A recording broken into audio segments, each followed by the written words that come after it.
Hey, Stevie. Yeah, it was the wrong tuning. I was checking. I couldn't remember if I had used this guitar.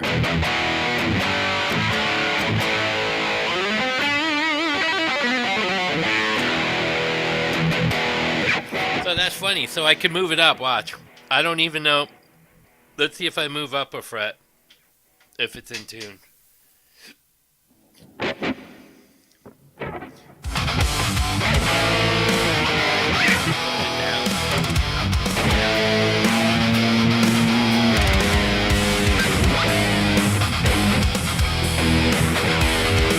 In between.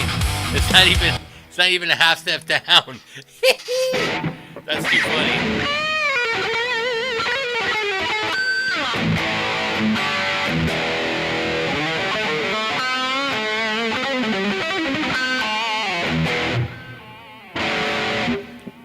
Yeah, it's flat a hair. Just a hair. Which is crazy. Flat, just a hair.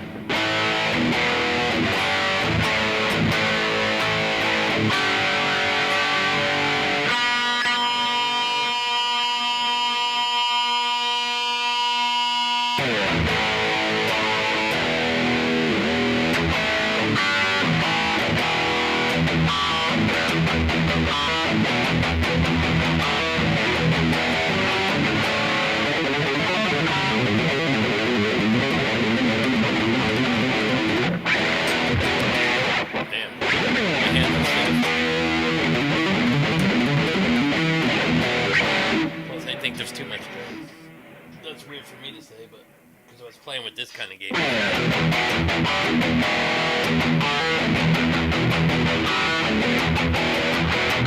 I put the gain on with the PV last time.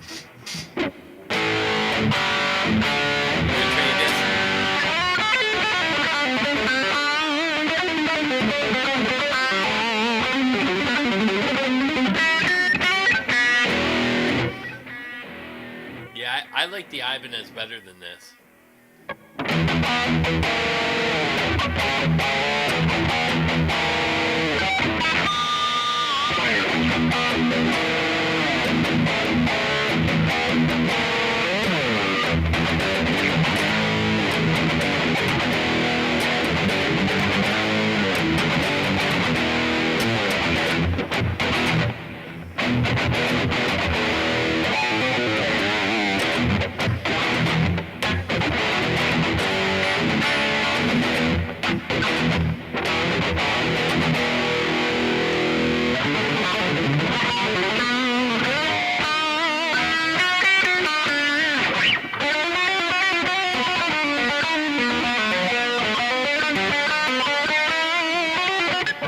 Sounds weird when you say that would be hard to tie in.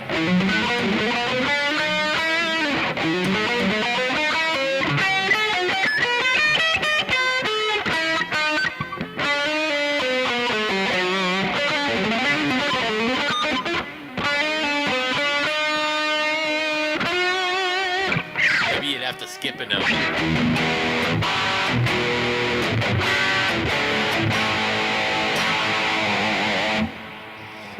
Get another guitar. Which one should I use? The Ibanez? I like the Ibanez. Ibanezes are great. I do like my Charvel though. Let's play the Charvel. I don't always play this one. Oh, you're just getting off work? What's up, brother? So I caught somebody else in the live. We need some more people there. See the hole. Put it in the hole.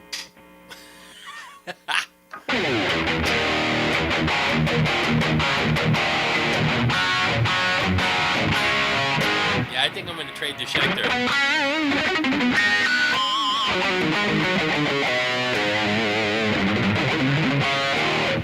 Yeah, speaking of pickguards, that's all LSL would have to do.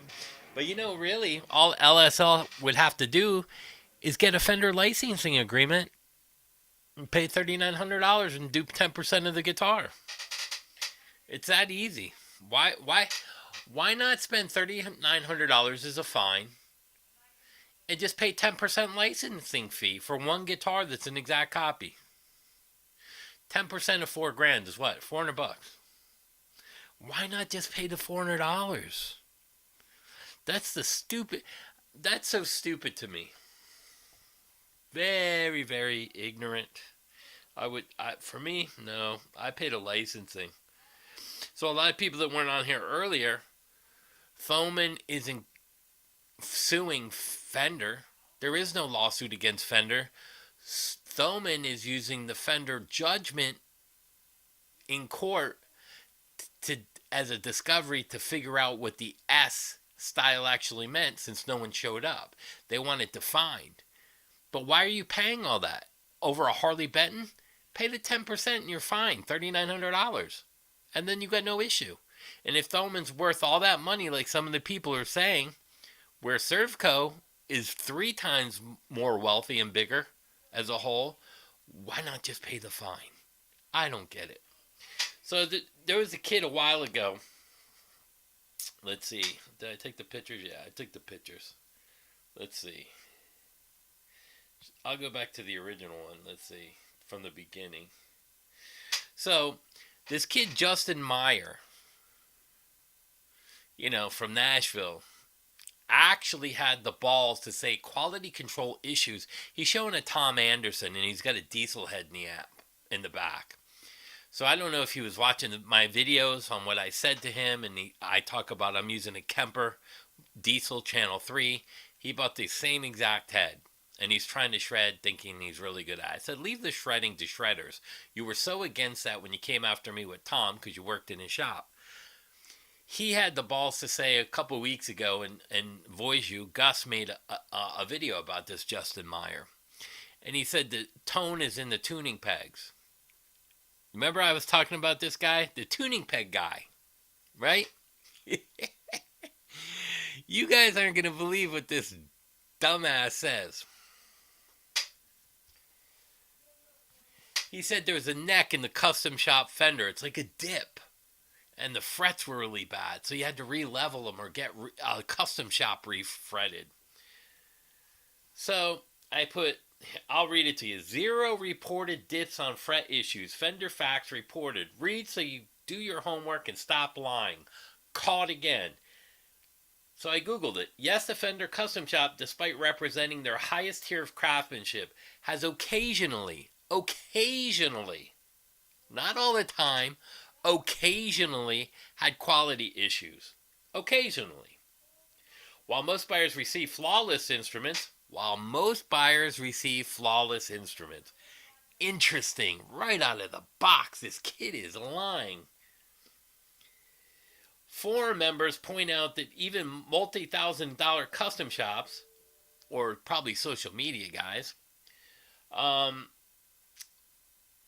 builds are not entirely immune to defects. Reported issues and points of contention on forums include fit and finish in the net pocket, improper laid nitro finish. So it's finish flaws. Let's see. Dead pickups. Poor factory setups or hardware that needed immediate professional attention. Relicking. Aging often mixed on forms. Some players feel recent aging techniques can sometimes look exaggerated or unnatural. It's all right there. And that comes from Fender and what they... No rolled fret ends. None of that. Nothing with frets or the neck. Only pickups and over finishes or a finish flaw or a neck pocket something. So I said to him,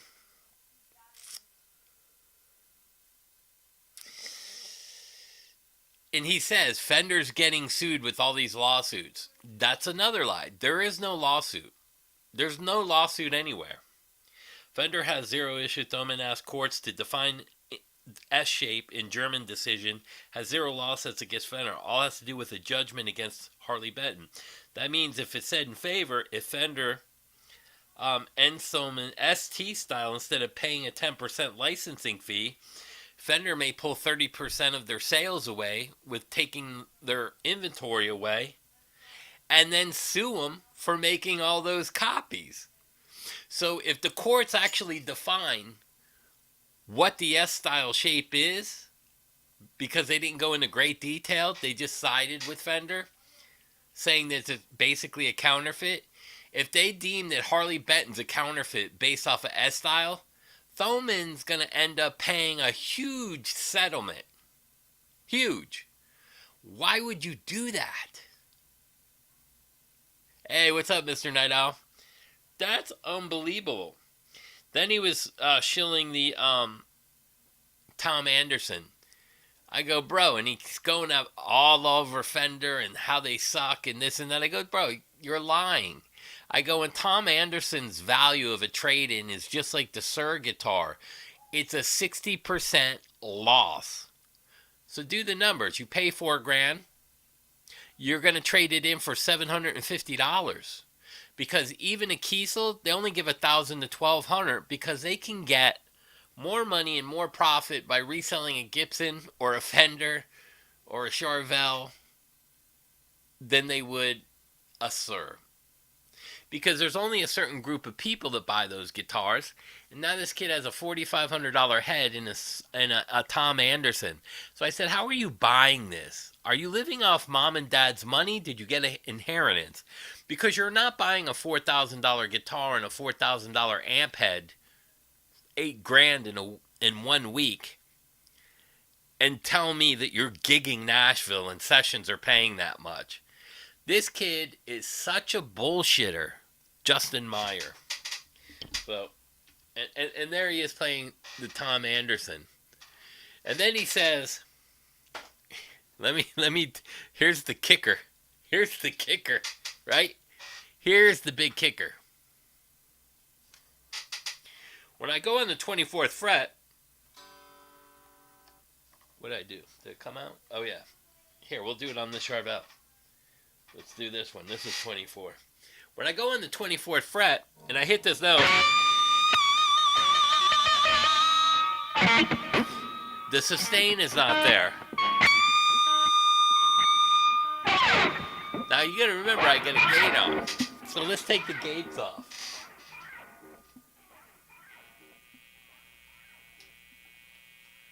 Compressor, where's my gate?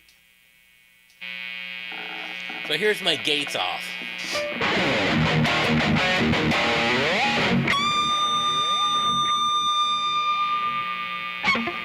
Now, I mean, there's hardly, I'm rolled off at 10, so I don't have feedback coming in.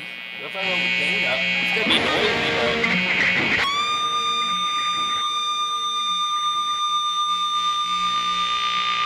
but there's no loss from that to a Tom Anderson.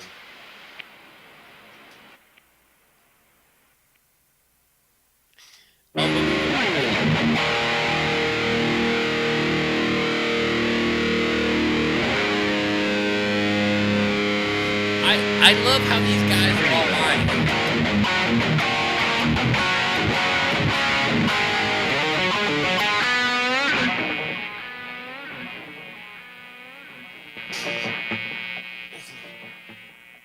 Can I turn that on?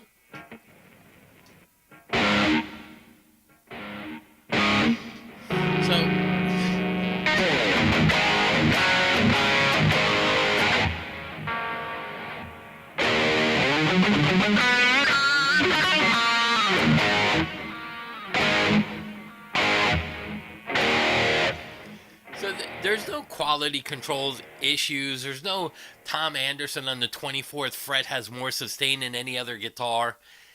Just flat out bullshit, man. Yeah, if it's a non-legacy brand, the resale are dog shit. You are right about that. Fender, Gibson, Marshall are really the only brands that have resale value. Or like an old PV 5150 or the old PVs, Wolfgangs, you know. Like kind of like a Music Man. You know, and all the Music Mans that they don't hold value unless it's an EVH Music Man. Those hold more value than the other ones. Like I've seen Music Man and some of these other brands like over in Guitar Center in Fort Myers for like $1,200 used. And I'm like, holy crap, what a loss that was. So if they're selling it for 12, would they give them 7?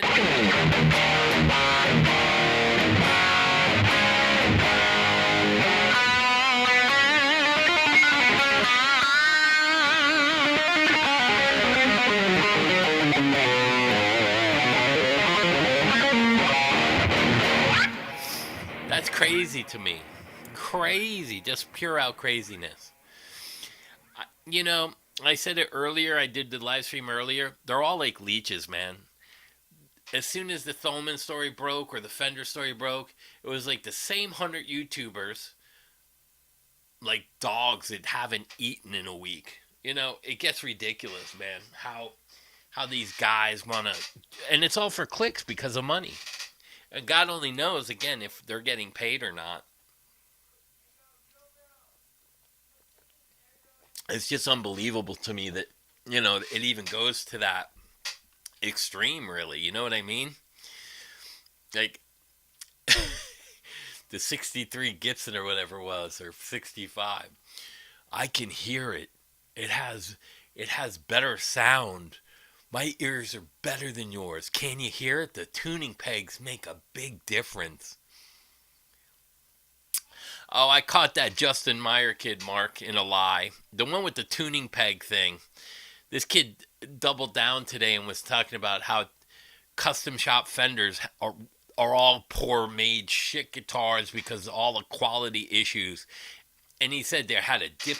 He's like this. Right around here, there's a dip in the neck. And then all the frets, you got to refret them. Refret a fucking custom top? No. There's nothing on the website. It does say there's some quality control issues, but it might be like uneven finish that they didn't see in a light or something, or a dead pickup sometimes. The guitars get bounced around, when they're shipped. So maybe the solder wasn't, maybe it didn't cool right. Maybe the flux wasn't put on enough. Who knows?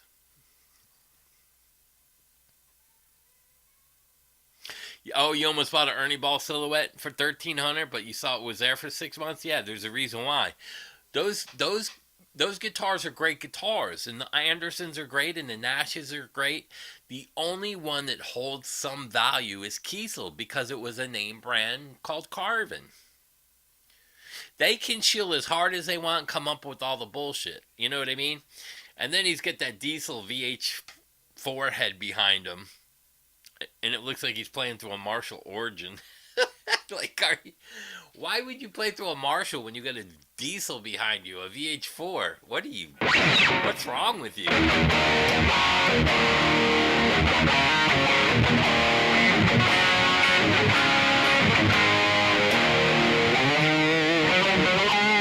Yeah, it sounds like a truss rod adjustment. And they said some of the guitars may need to be set up.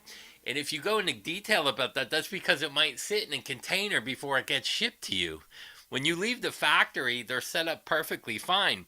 But then again, if you go into different humidities and the guitar sets in, that's why you have to you take it out of the package and let the guitar sit there with not opening a case for a day or two. Then you slowly open the case and let it sit there for a day or two. Then you play the guitar. These guys open those boxes like it's Christmas. They don't follow the rules.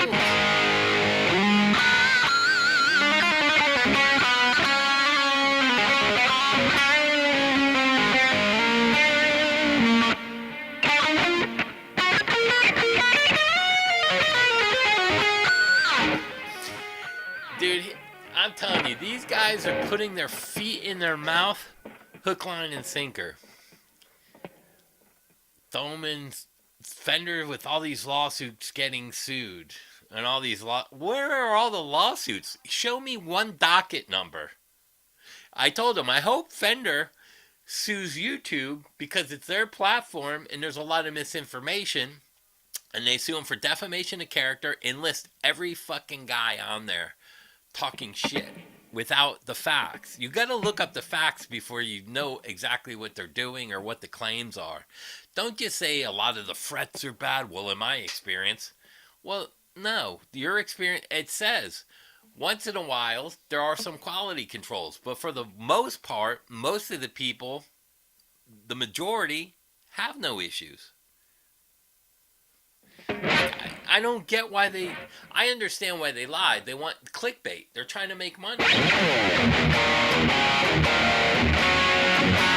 I say maybe it's. I go, yeah. That Tom Anderson might sound better to you with more sustain because the tuning pegs.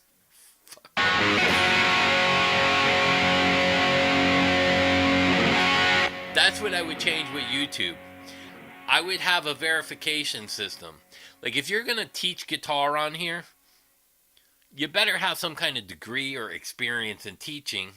They should make a lot of parameters. See now, Morgan. A lot of people don't understand. Morgan and Morgan has a big lawsuit eh, for brain rotting, and a lot of it has to do with TikTok and everything going on, where a lot of these people are doing certain things or saying certain things that they're not supposed to. And I think that there needs to be repercussions for people that lie to get clicks and clickbaiting. That needs to stop. Anyone that comes out and just like KMD, I don't give a shit if he comes after me. I'll sue him. I got plenty of money.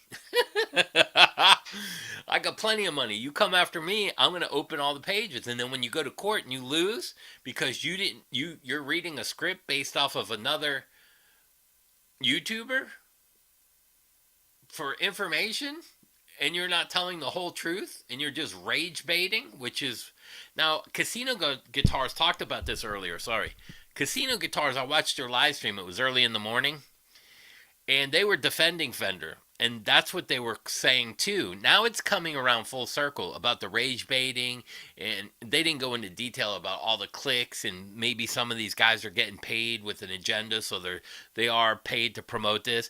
Because what happened was, and it made sense to me, that some of these people are getting paid because like the Carmelo Anthony thing where they showed those black guys and girls pissing on Metcalf's grave, the father came out and said a lot of stuff in court wasn't exactly correct. And he said the fact was that those people were standing in line. They were actually getting paid to piss on the grave of Metcalf. So they're doing this out of money instead of morals and integrity. And I've said this before. If I have a bag, right, and I walk up to most people, I get a bag this big, and I tell you, and I don't know you, and I walk up to you, and I go, see this bag right here? This one with the red X. You can't look at it. You can't look inside it. You see that gentleman over there? You just hand it to him. After you come back to me, and he leaves, you get this bag. And I got $100,000 in this bag waiting for you after you deliver that. What are most people going to do? They're going to walk over and say, I don't know what's in it, so I just given it to him. He asked me to give this to him and was going to pay me. I have no idea what's in there. Why? That's stupidity. You don't know what's in that bag. What if it was like a gun and a murder? Like it's stupid shit.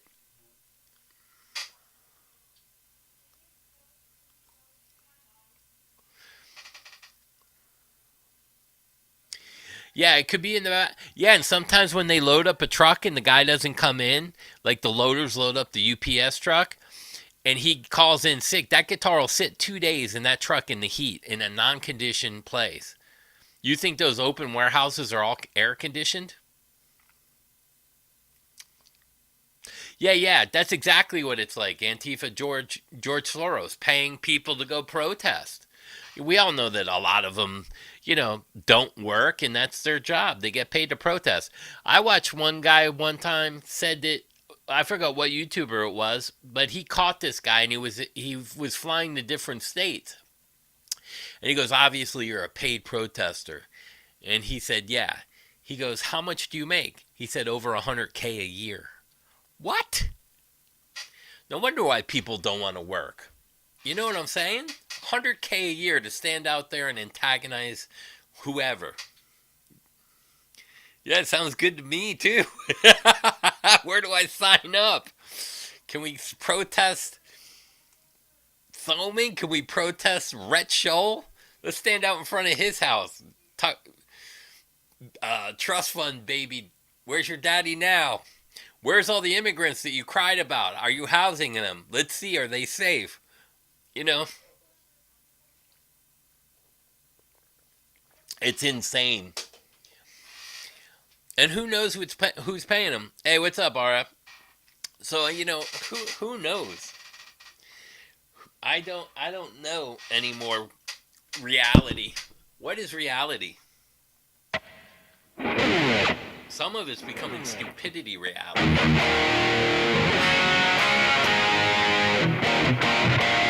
Yeah, it's a narrative for agenda. You got it exactly right. And it's either side really. I mean, most of the right aren't going to pay to protest, but you have like Fox News.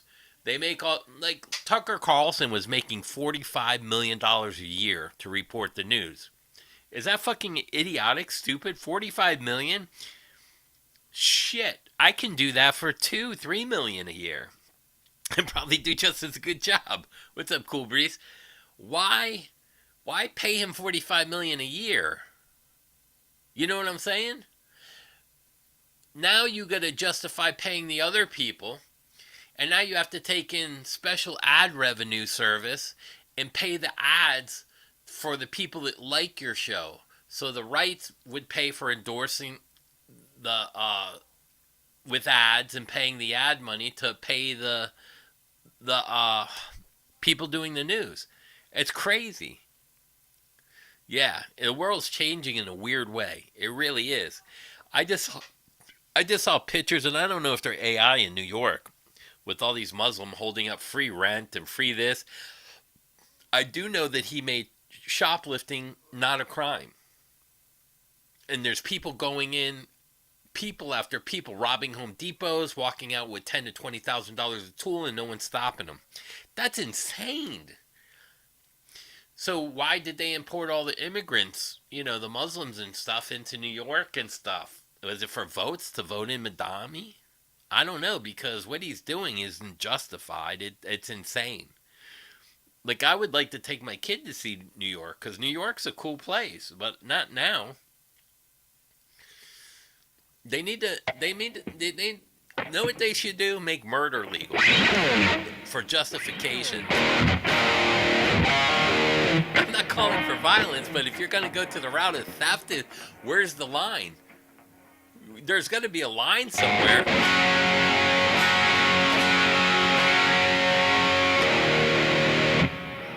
The same as it ever was. Civil rights was just as fake. It's true.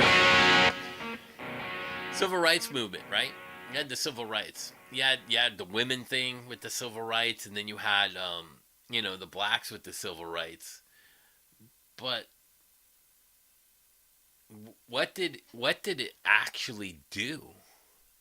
All the people that were on the left, and nothing against the left people on the left now, but wasn't the left started by the Democrat Party, and the right was something else? And I read that, but I don't know how true it is. You know what I mean?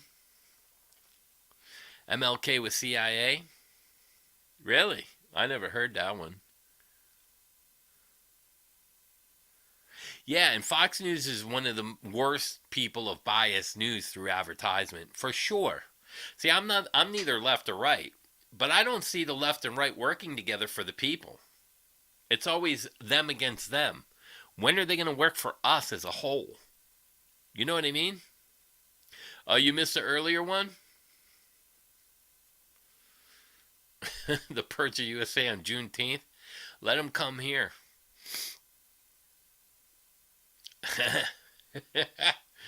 I don't get it, man. And there's another guy. It's not Jesse on Fire, but he's another military guy. And he was like, he sounded kind of racist, but he had a really good point. He told the blacks, he goes, listen, half of your blacks, maybe even 10%. There's only 14%. The blacks used to be the minority, right? And then they built up. Spanish and the Latins came here, and now they're at 25% of the population, And now the blacks are still at 14%. So you had Planned Parenthoods, your agenda to break the black family apart and oppress the poor through indoctrination, or however you say that word, can't think right now, indoctrinating them through that you're being held back, but you do it with food stamps and child support for every baby they had. Then they took that away from you. I mean, they destroyed themselves because they thought that they knew better and they saw an easy way out. Kind of like YouTubers see an easy way out of working, so they want the clicks and they lie about everything. It's not going to be good for them in the end. It's not. Who funded all these protests in history? You think, yeah, MLK, I think, would be disgusted with the BLM and all that movement shit. Because I see a lot of black reverends preaching against all that stuff. Like, I watch different religions, too, and some of the Christian stuff and the black people that film it. And that's where it made kind of like, he made a really good point when I was watching. He was like, if you're a Christian, how can you say you hate somebody? Hate is not in the Bible. You know, but you see all the LBGT people hating Trump when they don't even know him because they don't like his policy. Well, come up with a better candidate. That's all I say. Like, I feel, my neighbor who passed away was a Democrat, hardcore. And I said, Jimmy, I actually feel bad for you. He's like, why? I said, they took away your right to vote. How? I said, when Biden was sick, they didn't let you choose a candidate. You had to vote with Kamala in there. I go, was that your first choice? He goes, no. He goes, I thought she was horrible. Here, that's from a Democrat. And I was like, I feel bad your own party took your own right away to vote because they were trying to plant somebody in there. That's insane to me. Then people try to justify this, that. Even Biden was pissed. I think, you remember he put the MAGA hat on? That was funny as shit. That's when I liked Biden.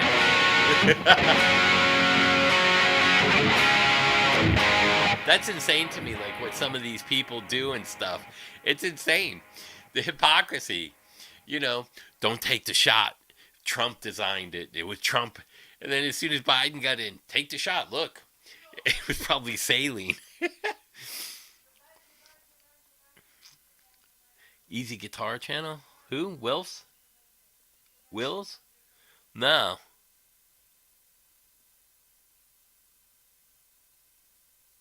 He got deplatformed.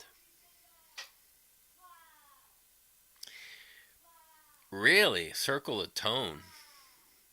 Are Circle of Tone still around? That's crazy.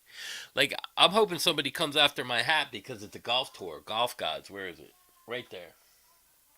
I hope the Tone Nerds, because then I'll sue them. I'll fucking sue them for everything. I hope somebody tries to get me taken down like that. I will sue you to fucking the hell and back. I got plenty of fucking money to waste. Plenty.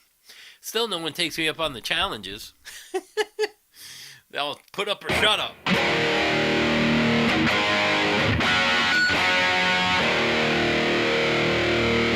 He imploded his channel with guitar building business? Really?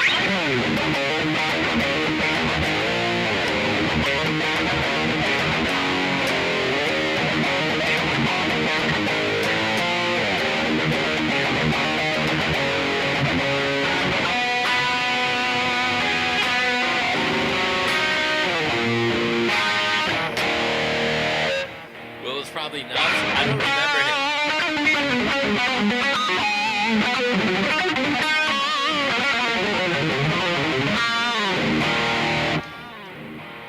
So I have a chance to get the orange Schecter. I have a chance to get that in blue.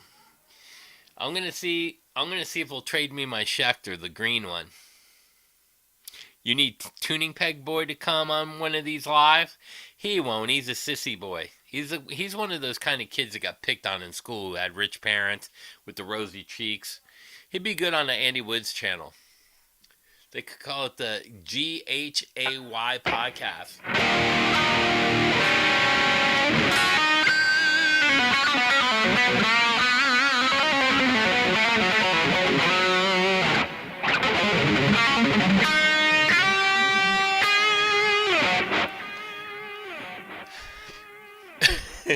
You know, it's funny that I was on that casino channel today with their live stream, and I made a couple funny comments. Finally, they responded. It was the guy in the middle. He was talking earlier where he had this. He was into gymnastics, and his first tattoo was a guy on the parallel bars on his back. Yeah, and then they were talking about gang tattoos, and he said he was. You know, he never went to jail or anything. And I said, with a gymnastics tattoo on your back, you're very lucky you didn't go to jail. You might not be here today. Or you might have an extra F hole.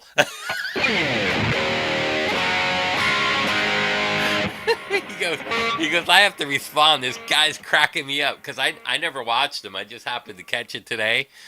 And they were promoting Fender. And how, like, everyone was jumping on this click wagon and this, and it's all for clicks and stuff. And I agreed. I go, thank God there's some more normal people out here. And they were all three of them playing Fenders and stuff. It was funny. It was a good channel. Now, I haven't seen their other.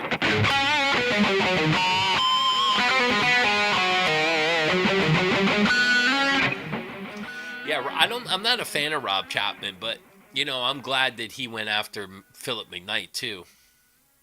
Because I think Philip McKnight had a problem with Rob Chapman, and Chapman was threatening to sue him, just like, you know, Bellatone. It's not. So I was taught it's not Bellatone, it's Beltone. And then he was telling me, which I forgot about, that Giacomo Torra kid, that fake guitar player. He was the first one to do a guitar for him, and he got scammed by him. He said he's going to come on and he'll talk about all that. I was like, holy shit, that'll be cool as fuck.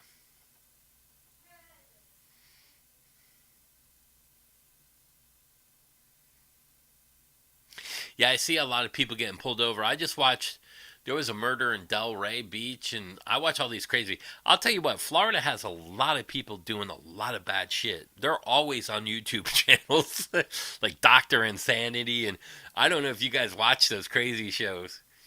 I just watched some OnlyFans girl leave her kids at home for like a week. One was a baby and died, and the other one was 2 years old and might not live.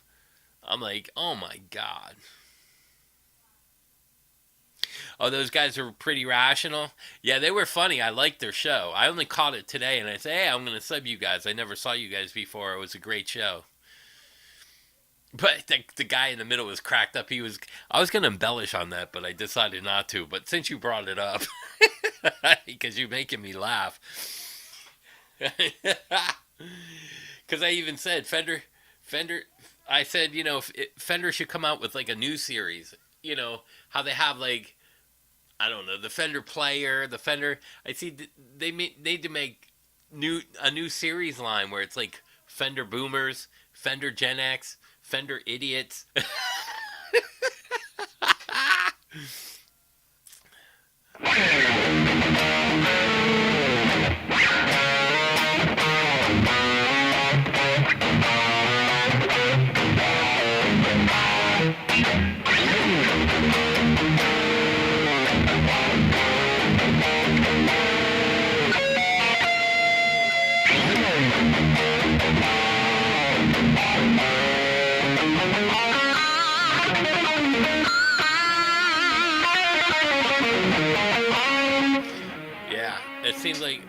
It seems like a Wild West.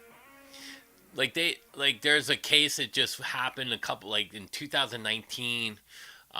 They're rated. I used to when I was really young, I used to go and play with some friends. I met them through.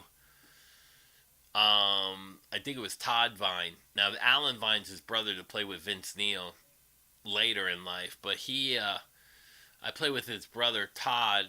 and we used to jam at a pizza restaurant called Randanzo's. And in Randanzo's, I met this kid, Steve Oliverio, who later became with Rock City Angels, where Johnny Depp, and I met Johnny Depp through Rock City Angels and that whole thing. But one of the Randanzos actually was a firefighter in Coral Springs, and he was out in, there's a place, it's called, it's down there Commercial in A1A. They call it, it's something Lauderdale by the Sea or something like that. There's a bunch of clubs and stuff. Two 19-year-old kids tried to rob him and killed him, and that they just went to prison. They had the trial. Oh, no, he did oh yeah. Is that the one where he said, "I've been waiting and waiting, and people wanted me to weigh in on it, and blah blah blah, and it's because they're losing money."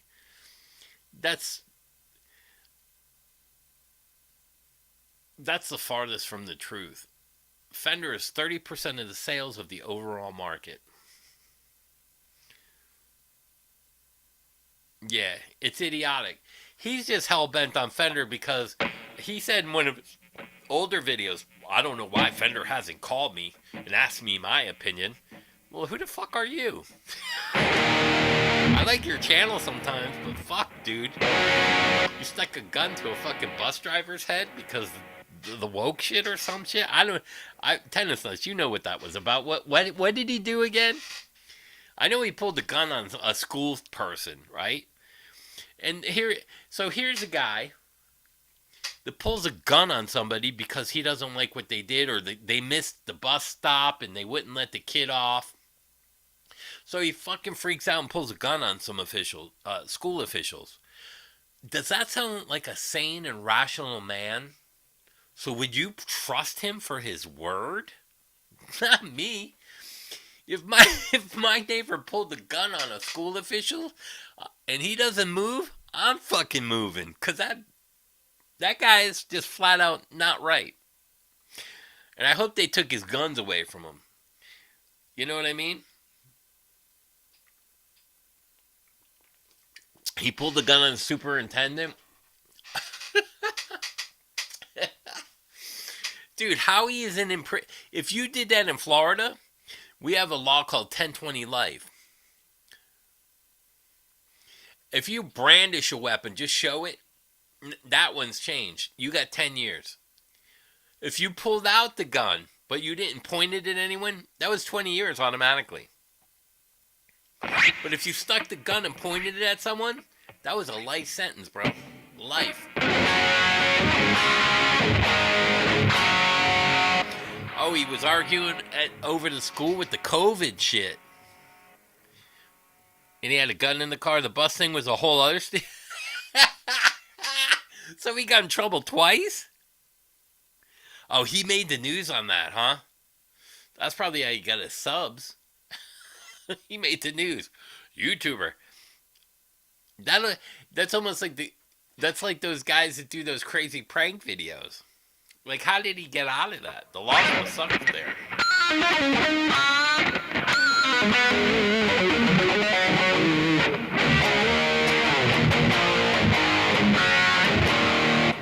So here, let me show the guys what I sent to Justin Meyer today. He's our tuning peg guy, the tone tuning peg, Justin Meyer. Because I see there's like 30-something people here. So he did another video where he's playing a Tom Anderson 24 fret. It's not even iconic, it's a shred guitar, and he's trying to shred. Now, I give him credit for trying, but I told him, leave that shit alone. Leave the shredding for real shredders, not Nashville guys trying to wannabe gig guys. So I told him there's no lawsuit. He said Fender's in all these lawsuits and now they're getting sued. That's all bullshit. So let me go back to what I showed today. Thoman filed an offensive lawsuit. So Thoman filed an offensive lawsuit. If you don't know what that means, it's a declaratory judgment is a specific legal document and proceeding where a court issues a binding declaration to clear up a legal uncertainty rather than a financial damage or issuing a punishment. So even if they won, there's no money to be made or a declaration, like a warning, like a punishment. It's just to clear up the issue on the ruling that they did. It's right there. You guys don't always bring the receipts because someone, I forget his name, but he was like, those are a lot of uh, big claims. I don't claim shit. I get all the documents when I talk about what it is. So it's the purpose of the filing. Establishing non-infringement, Thoman is asking the court to officially declare that the S-style guitar body shape does not infringe on copyright laws because they got a cease and desist letter over the Harley Benton ST. Yeah, leave that shred alone. Bro, like, if you're a real rock and roller, I got no problem with you trying to shred. But when you come from Nashville and you stuck up for Tom Bukovac, I said stick to the Bukovac masterclass. That's more your fucking style. Because if Tom sees you playing a diesel head with a fucking 24 fret Anderson, he's going to have a heart attack. Especially after you worked at his store. And then you came after me saying that I can't play? Bro, what the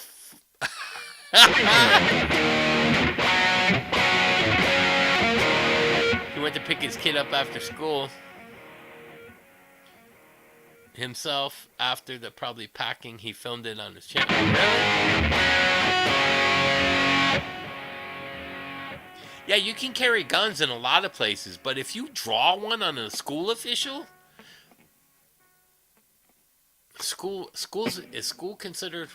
Are teacher? No, teacher's not a teacher's a county employee, right? Or is it go by city or county employee? Because schooling is state funded.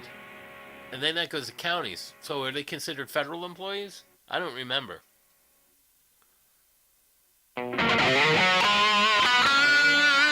Yeah, definitely carry a gun when you come to Florida. Everyone's got one. They're like, it's like chewing gum out here.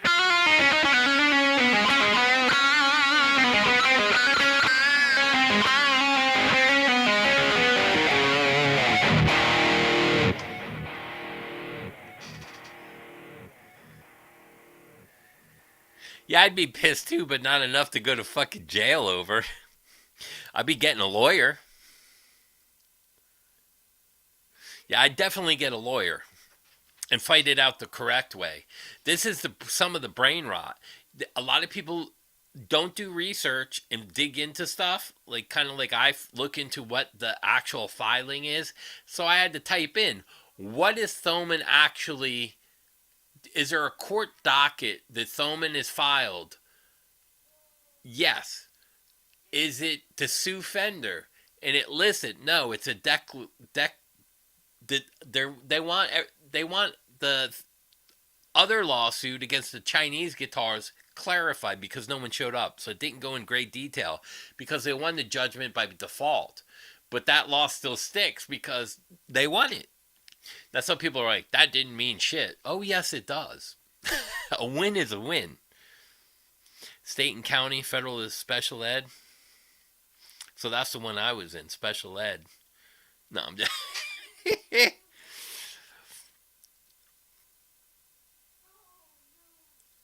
What's an enhanced conceal? Because you're handicapped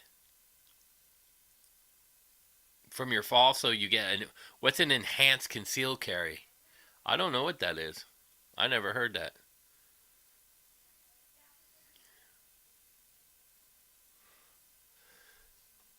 That's great.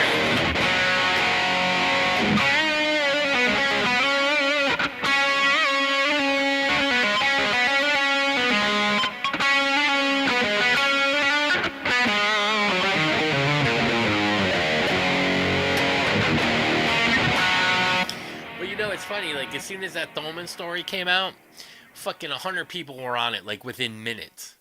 And if you notice, and Jerry was right about this, they all come out at different times so that they're not stepping on each other. Ain't that weird, too? Did you guys ever notice that? That's insane.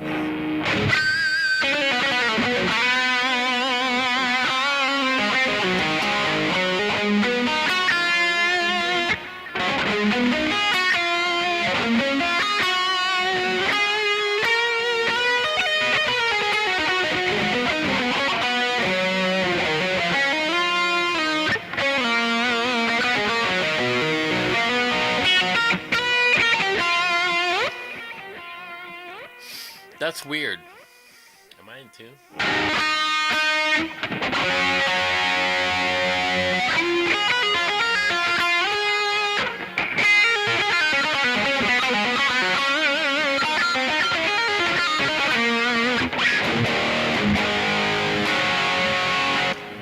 That's crazy, right?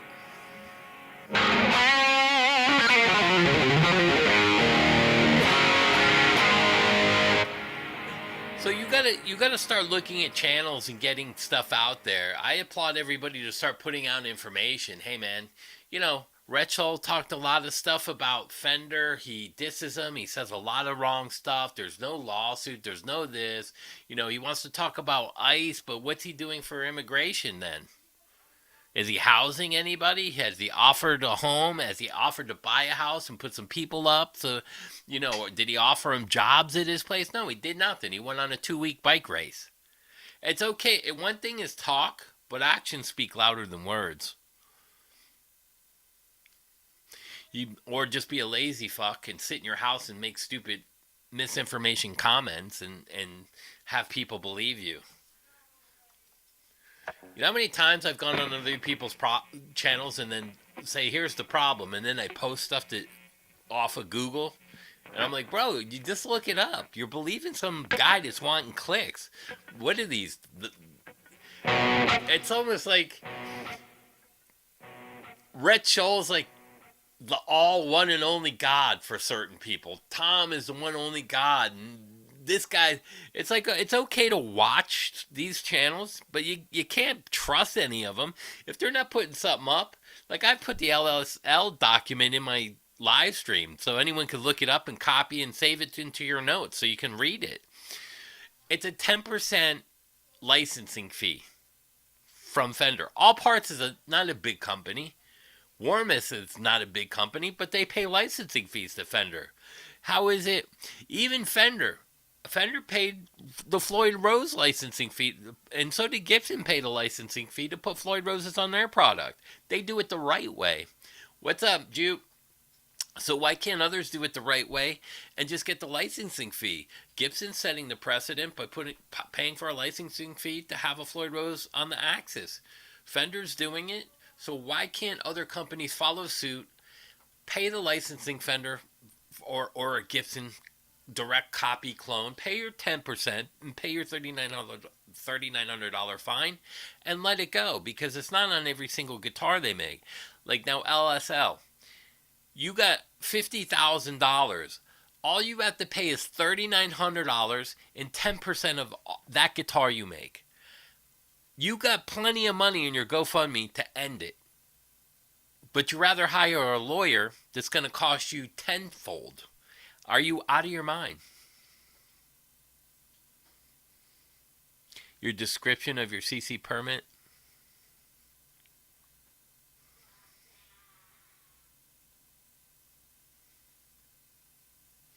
Who the 12 are? Oh, judged by 12 or carried by 6? Brooklyn high school. Oh, yeah. Till guns got involved. In high school teacher and think what guitarologist did. Okay. Until guns get involved. Yeah, that's insane. I don't care what side you're on. That's not the right thing to do. That means he has some kind of mental issue or breakdown, or he couldn't cope with it. Now I understand. So I'll tell you a story. My kid, I didn't want him to see sex education. They showed it at elementary school. I don't think kids should be shown that until at least middle school. 7th, 8th grade, maybe. My kid's not going to have sex at 10 or 11 years old. They didn't find the form because he was sick for like 2 weeks. They must have lost it, and they put him in the class, and he freaked out because he's 11. At the time, he was 10. He had no idea what he was looking at. And my wife, thank God, went to pick him up, and he was crying because she was like 45 minutes from getting home. So I said, and I go, what happened? And I was dealing with my uncle's Social Security. She's like, and then she tells me, and she tells because she had to go to the principal's office because he was in there. I go, well, if they can't find the form, why did they just proceed to put him in there? Now, would I go into school with a gun? Are you out of your fucking minds. And I said, I calmed him down and I said, look, you're eventually going to learn about it. I know it was unfortunate that you seen that. You will get over it. I promise you. I said some of that stuff you didn't need to know about. And he freaked out because they showed the inside of testicles and stuff, up on the, and he was like freaked out. That doesn't. So he like panicked, I guess, but that's why I signed it. Rhett wouldn't eat street tacos with real Mexicans. Why? But he wants to have them all here. So here's the problem with Rhett Show. He talks a big game, but like that bike race is for elite people, not physically. That's where you're going to have to pay a fee to get in the race to win a race. It's big money. What Muslim or Somali or Mexican is going to pay 4 or 5 grand at a chance to win 25 grand in a bike race? That's for trust fund babies. Because let's face it, where is Retro making all his money? His YouTube channel isn't making him the money. Even if it's 50, 60 grand a year.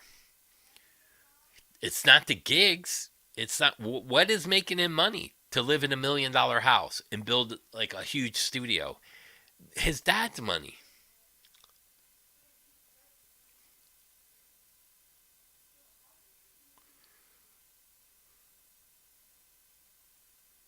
Yeah, I did. That was the thing. So the teacher said, the principal was like, "We'll look into it." That. Now the teacher that sent him did apologize to him. I'm so sorry because his teacher loved him because he would draw up stuff for her and stuff, and she was very upset over it. And I had talked to her and I said, "Listen, I know it was a mistake." And people thought I would blow it all out of proportion. I'm not going to, but now you see the devastating effects on that. Guys need to make protocol that if it's not signed for and you can't find a form, he doesn't go. Or you call the parents up really quick and go, "We can't find his form. Can I record your conversation real quick, and is it okay if he goes? Or can you text me that it's okay he goes?" A text will be answered within a minute or two for something like that. But they didn't do it. And that's what pissed me off. Yeah, I doubt it too. I'm just guessing. You know what I mean? And he goes on extravagant places all over the world and he flies, flying from Atlanta to Tim Pierce in California all the time and doing this. And dude, his dad is probably spending fortunes on him. And, whatever. Like, what? Has Rhett Scholl ever dug a ditch? Has he ever worked a real job? No. Did he ever work at a Walmart? Is he like a regular guy? He's farthest from the regular thing. So he should stop acting like one. I don't care left or right. You don't act like that and you're living off daddy's money. That's you're manipulating your audience with a false sense of reality.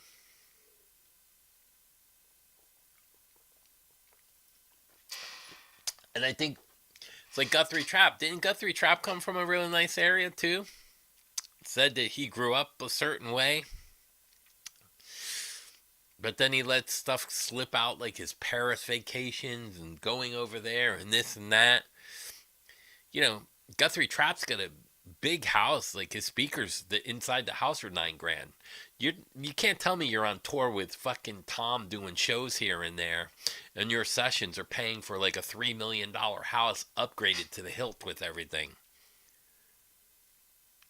It doesn't make sense. And these guys are playing some of the best gear in the world. Like where are you affording this from? Tom's got a nice house. But again, he's also selling gear on top of his sessions. I mean, he's not shy about that. Orange Beach.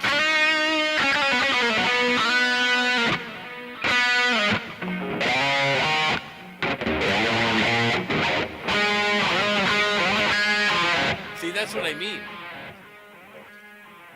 When the truth gets out about you, Rhett Scholl Rhett, Rhett Scholl.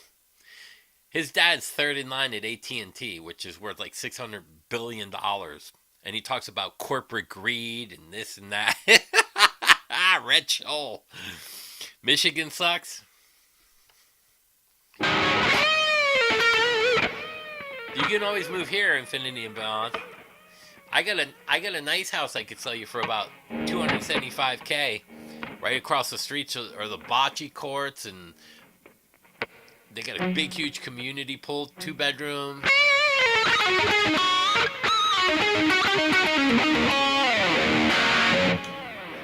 just gotta buy a gun when you come down here. Yeah, Rhett's a fake asshole. $1 million house as a YouTuber, part-time road band guy. I think not. Yeah, and that Justin Myers the same way. You know, a $45, $100 head, and Tom Anderson isn't giving you, your channel's not that big. They're not giving you, you know, an 8K guitar. Even if it's 4. You're telling me you spent eight grand that week? No.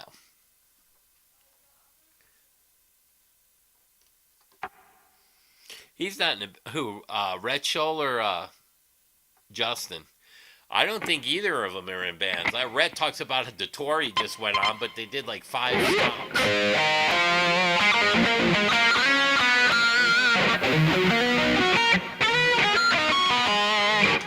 And the company, Big Machine Records, you know, that whole thing. Now they got ties to that through somebody, AT&T, and that's how Rachel was playing with what's his name, Noah Guthrie was his name, I think. Noah Guthrie. His dad hooked that up.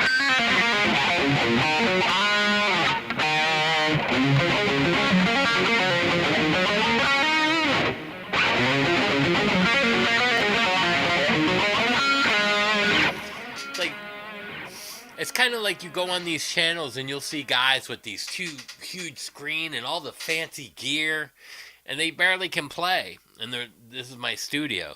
Really, what are you recording for? Because I got a small 24 channel mixer and a Tascam and Pro Tools, and I record for some of the biggest stars in the world.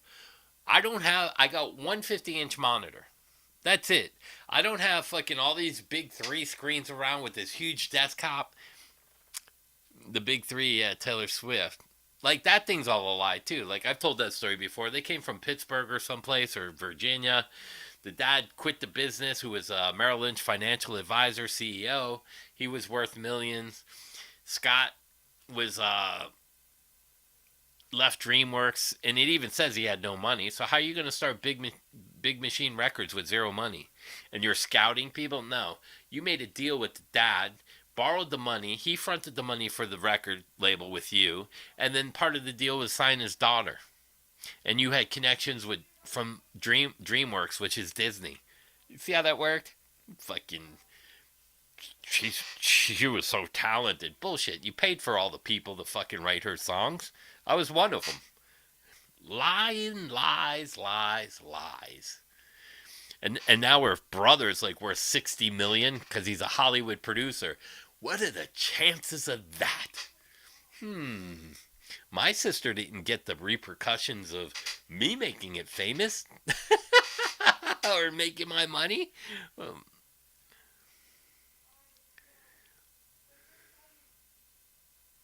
Yeah, exactly. They shop their kids to be representative. Hey, my son's really good. He'll tell you. Yeah, it's like the advertisers for Fox News, ABC. They have agendas, and they'll pay him to speak the agenda. So who knows if there's news. If you're willing to pay Tucker Carlson $45 million a year, what are you paying these social media kids to put political shit in there as well as guitar stuff? I only talk about it because that's what I see. Why are you talking politics at all on your channel? I mean, I talk about it because I go after people to talk about that stuff because there is an agenda and a benefit to it. And I think Rachel is getting paid by maybe whoever funds Fox News. not Fox News, but you know what I mean, CNN. Let's say it's CNN. He's on the left. So maybe the left, somebody from the left, like Soros, is paying him. They're going, you know what? There's a lot of social media people in the music industry. I'm just saying, is it possible? Sure it is.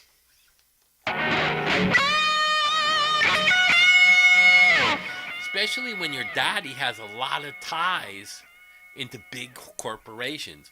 AT&T, Comcast, Warner Brothers, DreamWorks, they're all affiliated. Dude, I can't stand his hair with that. He's starting to look like Groucho Marx to me. I can't stand it, bro. I can't. I every time I see it and he touches his hair, I want to scream. I want to scream.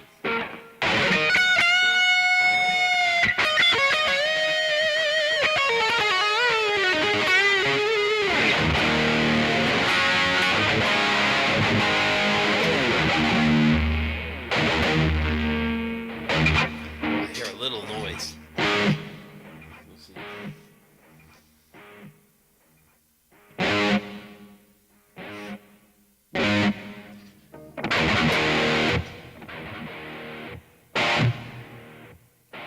There we go. There we go. Yeah, Big Machine Records.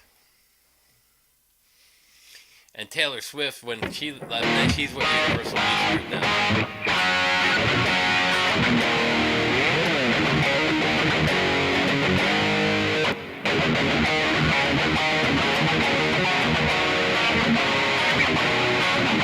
Groucho's in the same tribe. He looks like Groucho Marx to me. It's weird. He freaks me out.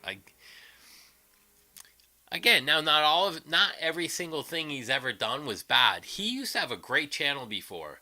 It's like Bad Brad. He's back in line to doing good stuff, and he stopped with all the bullshit with the Velvet Hammer. Good for him. At least he's listening to other YouTubers like me with that bullshit. That's not a good look for you.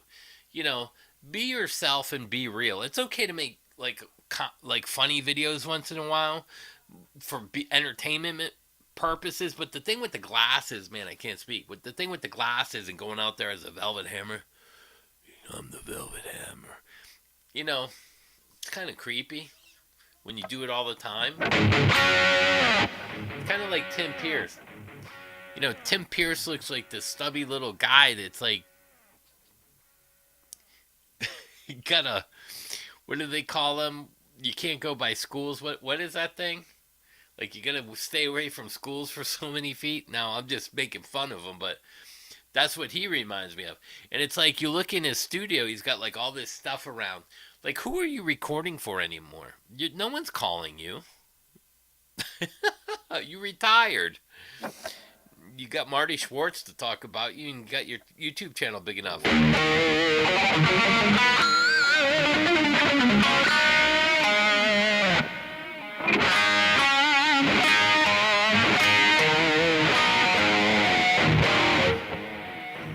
There's a double stop trick for you, Stevie.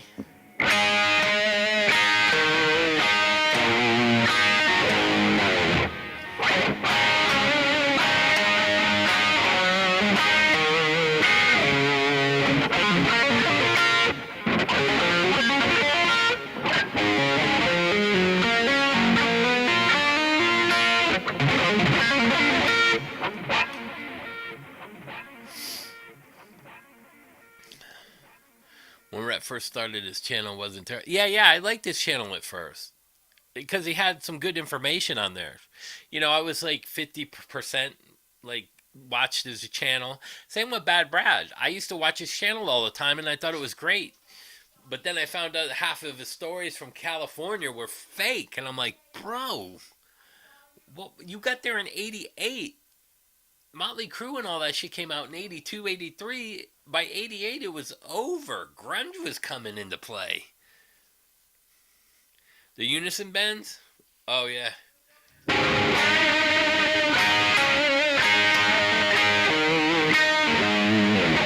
So if you hit that chord, like a double stop,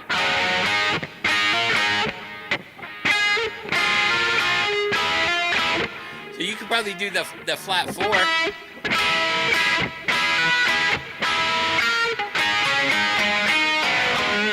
Let's see. Can you get a lick out of that?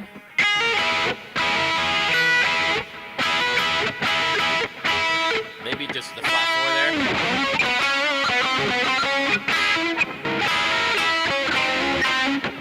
Yeah, with the you do the flat 5 and the flat 4.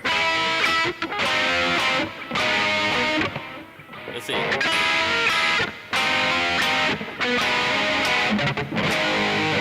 That sounds kind of cool.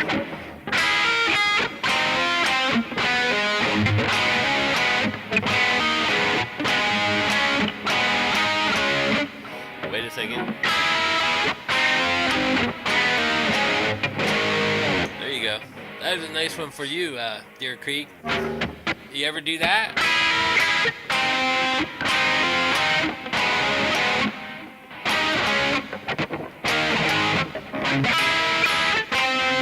Kind of sounds Zeppelin-y, right? Man.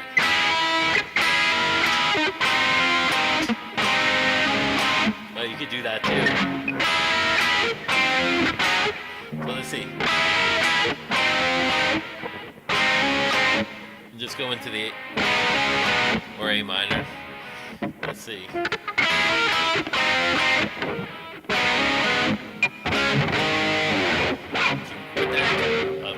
Kind of slow.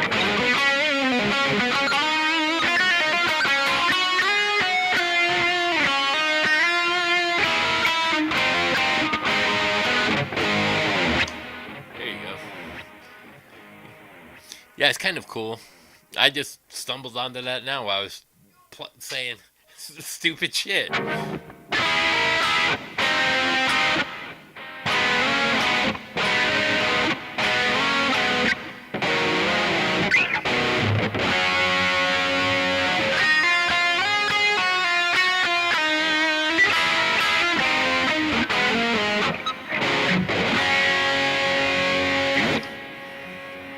Yeah, that's. I think I'm gonna start using that. That's kind of like a little cool page-ish kind of thing.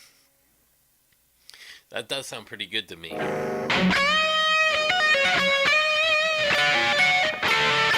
Let's see.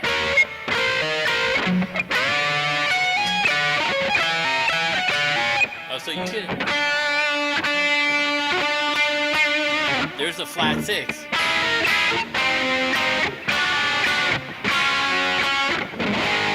Oh, that's cool too.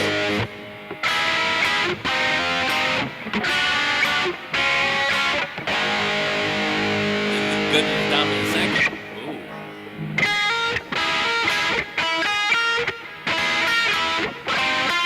You can arpeggiate it too.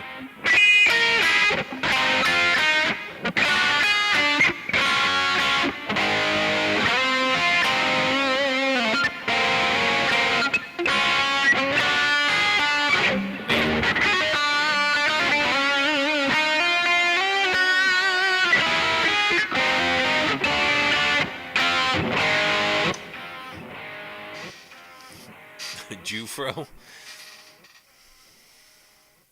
Yeah, you were thinking Page. Yeah, it does sound like Page. So before I went, but I did it up here. So then you can move it to E.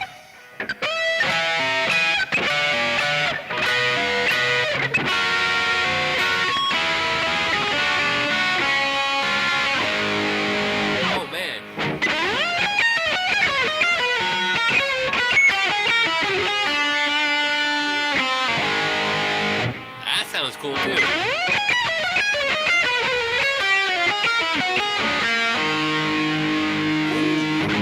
Now what if you did it half?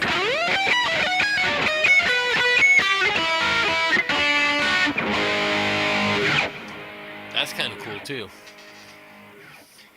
If you look at Red Shoal's video, he cut edits after every sentence. Oh yeah, he does edit a ton. He does edit a ton. I've never seen you edit one of your live streams or your videos, Deer Creek. You could slide into it too.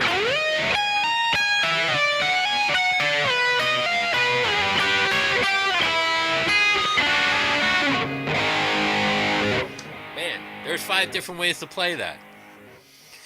Red would be cool if it wasn't such an Antifa. If he wasn't such a... Red is insecure. Shouts his words. Yeah, that's man. Something's gonna change. It's gotta change. They can't keep moving forward. I'm telling you. I said to him, I hope Fender does a class action lawsuit against YouTube, its platform. Class action where YouTube is responsible for the consequences of their... If YouTube doesn't start policing better about the misinformation, where a big company like Fender sues them for defamation or livelihood because of all the misinformation going out there, that's YouTube's policy problem. So if they start a class action lawsuit against all the Fender comments that were completely wrong, especially after they prove it in a court law, then they turn around and sue YouTube, YouTube is going to have a big fucking problem. Big, huge. And you'll see, that's where you'll see something like YouTube gone. Because they won't be able to afford it. Let's say a class action lawsuit over 1,000 channels. Like, how many channels don't we see that are misrepresenting?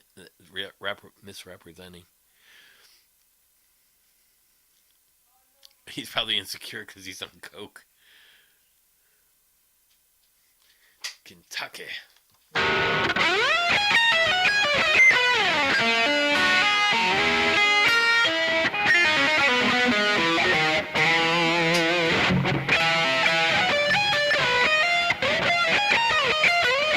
Oh, now you can jump.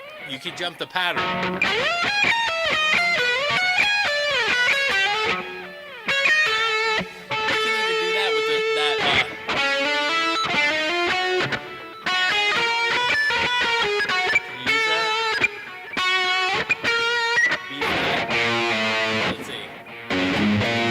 Flat third. You could do that too.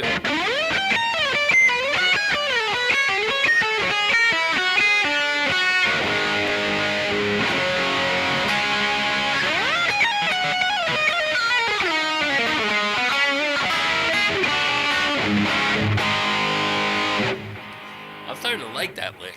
Thank you guys. You made me create something on the fly that I really like.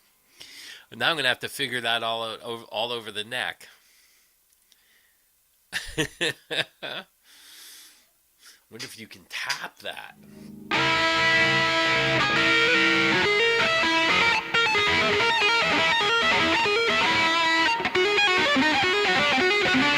Man, that sounds like Buckethead.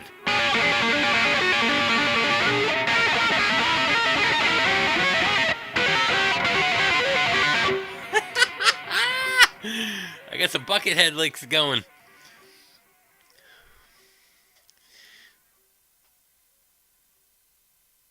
Yeah. They're all helping each other. That's why I call it like the mafia. It's the YouTube mafia or the Nashville mafia. They're all helping each other.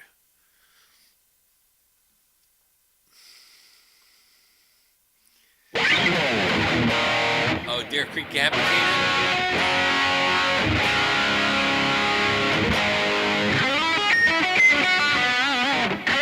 Even if you just do the 2-spot.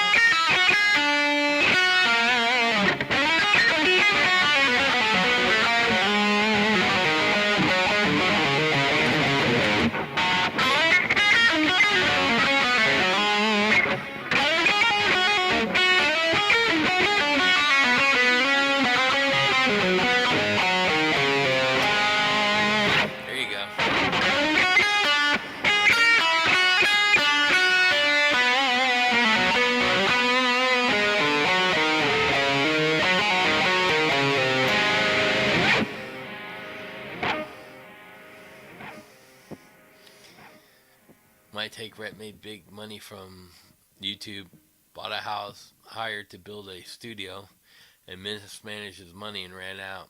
He should have built his own studio. Yeah, that's possible too. Daddy to the rescue. Because here's the other part of that. He's got to have car payments. Him and his wife have a car each. Food. He's not working a real job, so he's going to have to pay for him and his wife's insurance, right? How much is that a month? $400 a piece. That's 1,000 plus food plus your utilities and gas. There's no way he's living off that. Yeah, I estimated Beato around anywhere from 15 to 25K. So you're probably about right in the middle. And then that's when I told him, you're not thinking of the long term, Beato, with this copyright stuff. If you lose your whole channel, you're not thinking about your family. That all stopped. Yeah, yeah. He made all kinds of promises he couldn't keep. Yeah. The problem is they get bigger than their britches, and they think that they're like these famous people with all this money, and then everything falls apart. I mean, look at Beato's studio. His band failed. His record label failed. His management company failed. He doesn't produce no more. So what good is his studio? He's hired all the people that he's recorded over the years to run his YouTube channel. So even if he's making $20,000 or 20 grand a month, how much of that is he actually paying these guys? There's 3 guys that work at his studio. I mean, he's not keeping all that money because you got to figure 20,000 that puts him in a higher tax bracket. I don't know what his tax bracket is, but I know you pay 28% on taxes unless he's got a charity and paying the 1.87 like I do.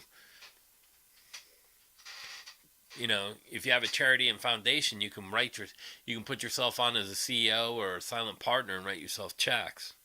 What's up, Mechanic Jams?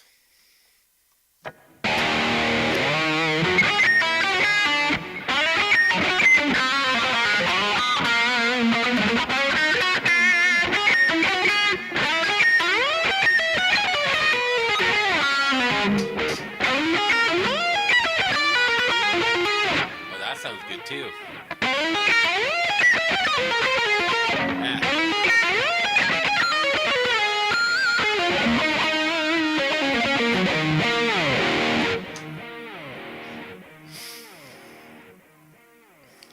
Hey, Mechanic, you and Deer Creek should do something.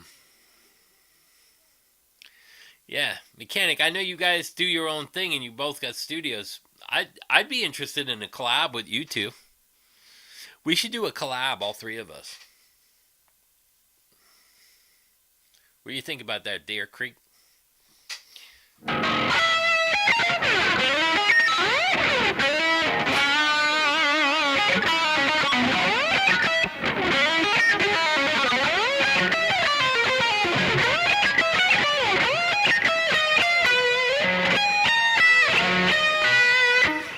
see.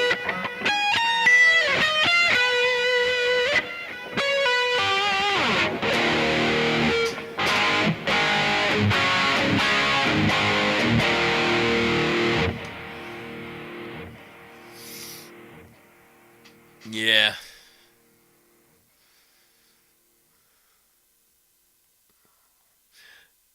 You haven't been playing, Brooklyn?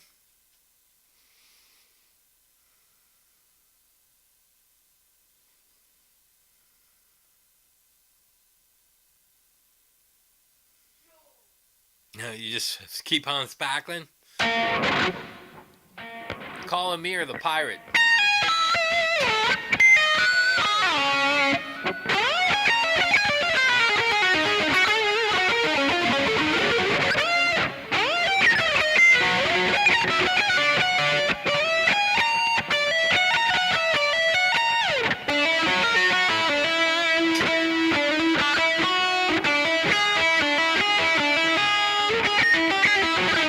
Yeah, you can revert that.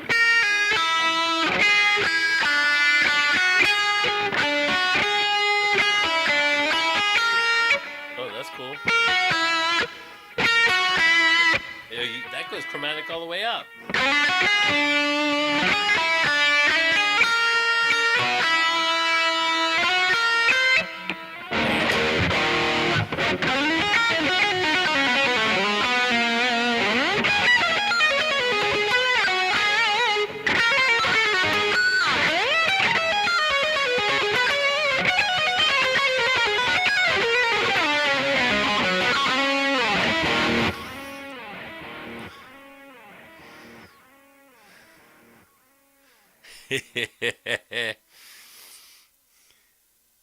Zoom on a live stream.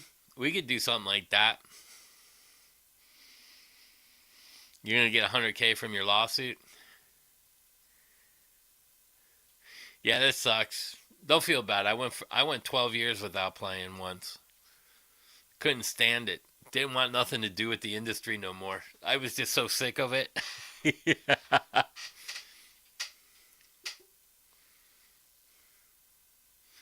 Yeah, yeah. I can use Restream and Zoom with you on here as well. That way we all have great sound. I watched Serge Drobin do a live stream with some other guy, and dude, it sounded like ass.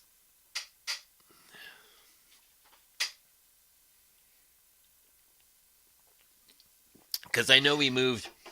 He moved his mic and he wasn't in the same setup that he was normally doing, so it sounded like he was using his phone mic.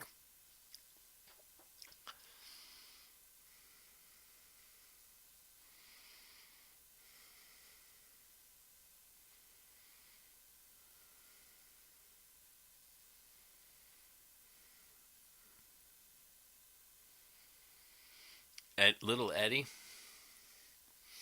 Oh, you stopped for 13 years too? Was it the drugs and women like me?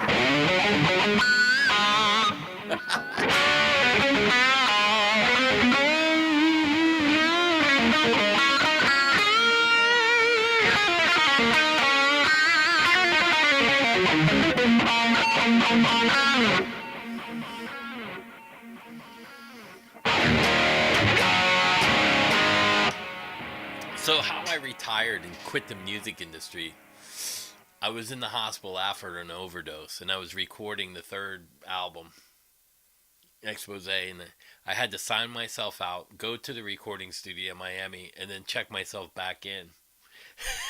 And I was at the end of my ropes. I was 27, and the last two songs, I handed my guitar to the bass player. I said, "Record my parts. You get credit for it." And I just walked away. I actually never picked up the guitar either. He still has that guitar. He probably signed it with my name and auctioned it off. If I was Andrew, I would have did the same. And he actually moved to Canada. Here's another kid. He moved to Canada, and he had 8 kids. And then he was just down here living because his mom was sick. I should call him.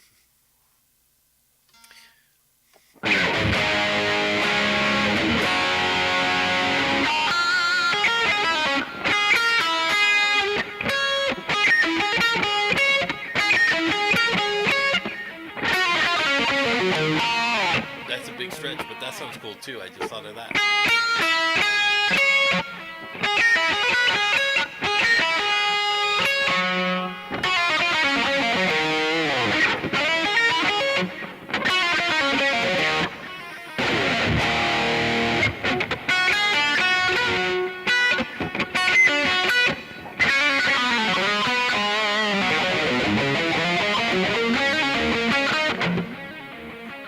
I like trying to get licks to sound good in other patterns and positions. Now I'm stuck on this.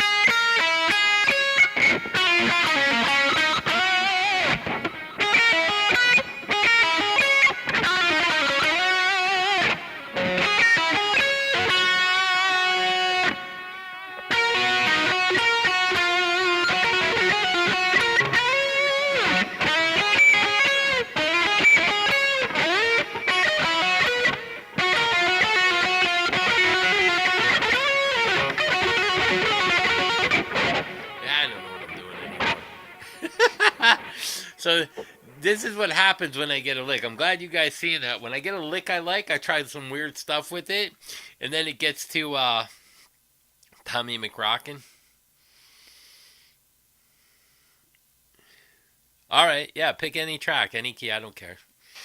They what's cool is like I'll beat it to death and then I get sick of it because nothing's sounding good to me, and then I'll come back to it later with different ideas.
I could get a lot of licks out of this one idea.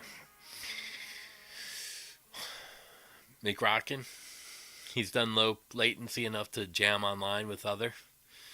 That'd be cool.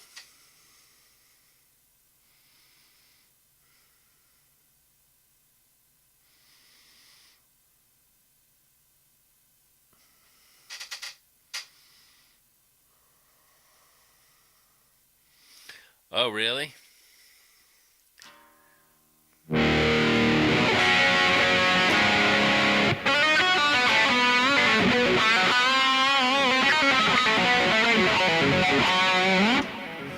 I wonder if there's a way to do 4 people on a live stream, and on one of them, you're sending out the track, and we can play to it as we hear it, all of us. We just agree to the parts, like how long, or somebody said, like, Deer Creek would have to say the name. Like, let's say Deer Creek went first, and he'd have to say Chris, and then I would take over, or Mechanic. Because, I mean, if you point, we won't know who you're pointing at.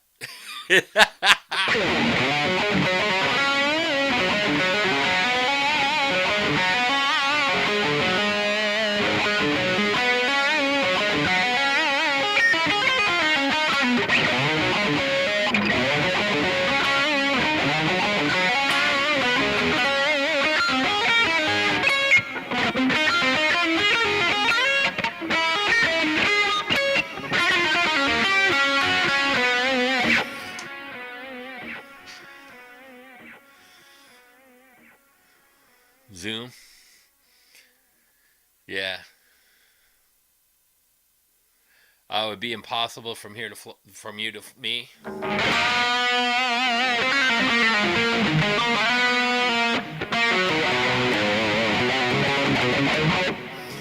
wonder if it's possible we count like the beats and then do it, like just do a video on it. Like you solo the first part and then you send me the video like privately, and then I do like the next part of the solo, and then I send the video to Mechanic, and then he does the next part, and then all of us, like when it's finished, you could send it to all of us. That might be kind of cool.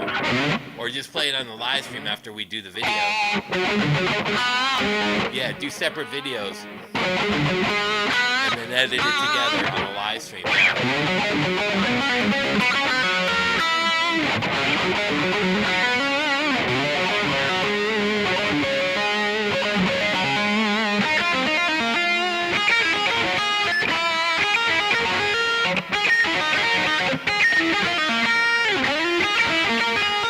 You can use open strings in there too.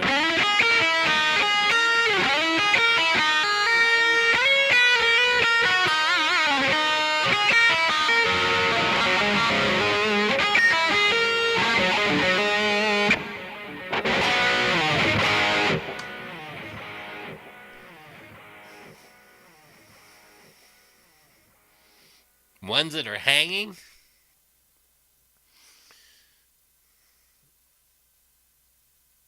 Yeah. Man, that's almost an impossible question. I'm gonna have to say my white Les Paul. I've had that guitar for so long, and that's one of the best sounding guitars. I love that guitar. That's probably my favorite. It's one of my favorite guitars that I've ever owned.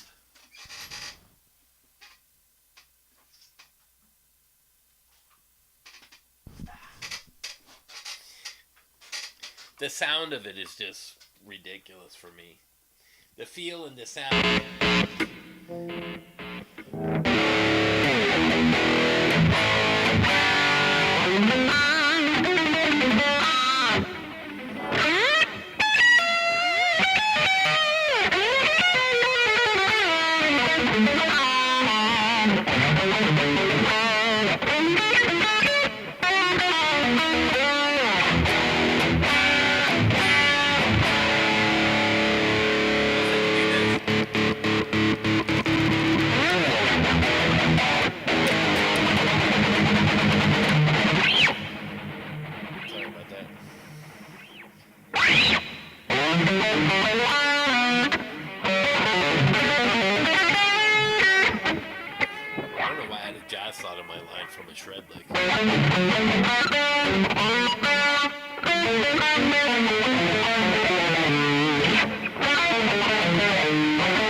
Yeah, let's talk about it. Figure something out.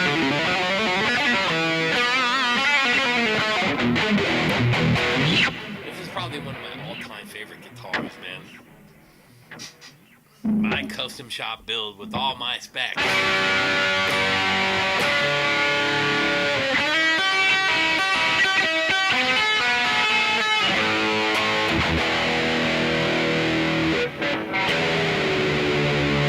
Plus you can drop tunes in 5.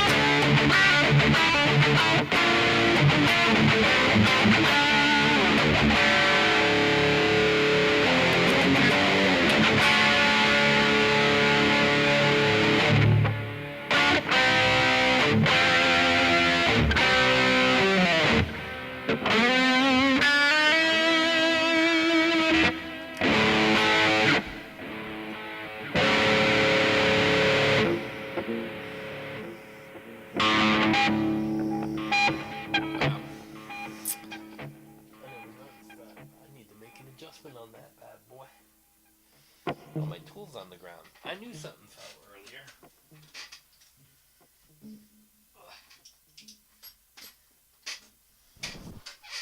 And I don't really play this.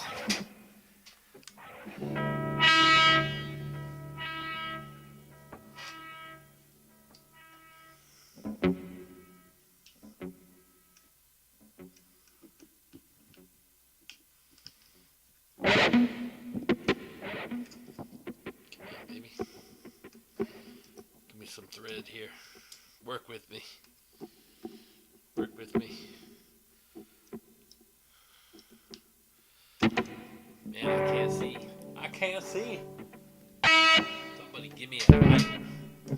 Not a Bud Light. This might help. Oh yeah, that helps.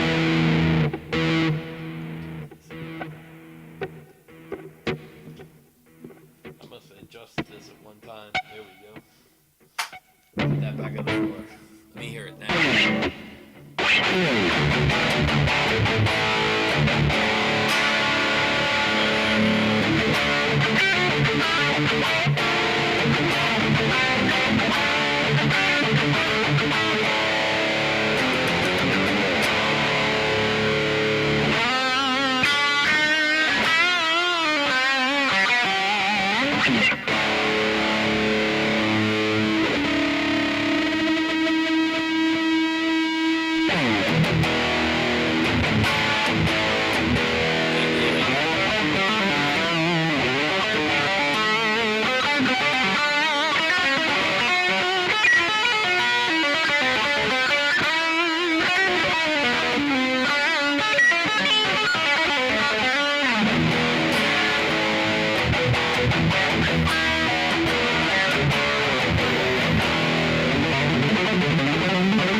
Super what?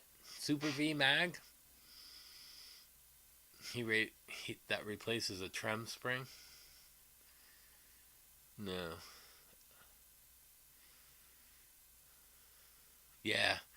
To hire a lawyer. You pay the $3,900 fine and phase it out. Or pay the 10% licensing fee. So sell the guitar for $3,500 instead of $4,000, right? And that covers the fee.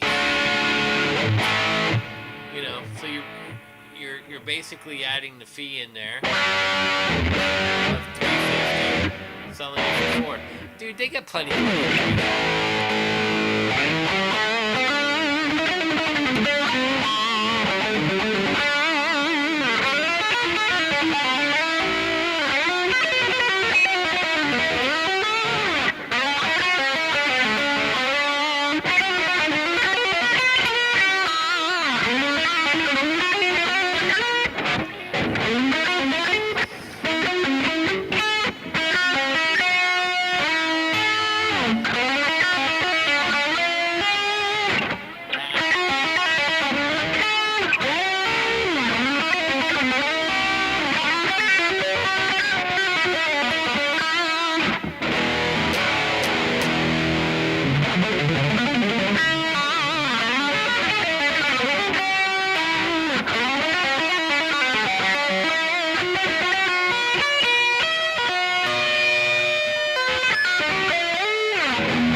LSL is bad for the industry. Yeah. I think they, yeah. I listen, when you're making exact copies, that's not right. But it's public domain. Yeah, but that's not what public domain was meant for. So you're actually violating what domain was supposed to be used for. To innovate, make things better than they were. Like cars, like phones, like CNC machines, like musical gear.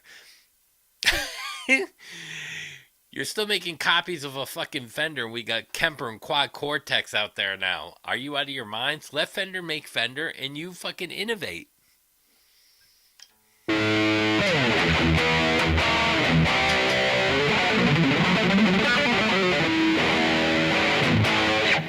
Let's turn the gain down. I think I have the gain up. Yeah, let's turn it back to 12.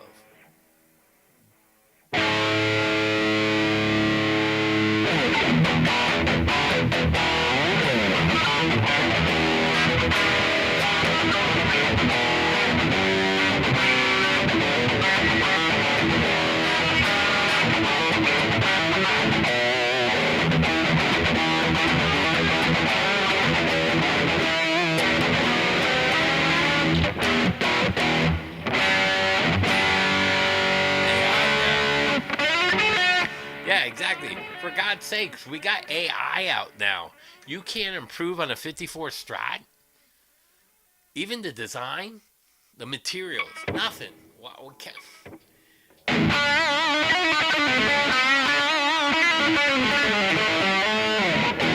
And again, I don't want nothing that's a copy. If I want a Gibson Les Paul, I'll buy a Gibson Les Paul. If I want a Jackson, I'll buy a Jackson. If I want to buy Fender, I'll buy Fender.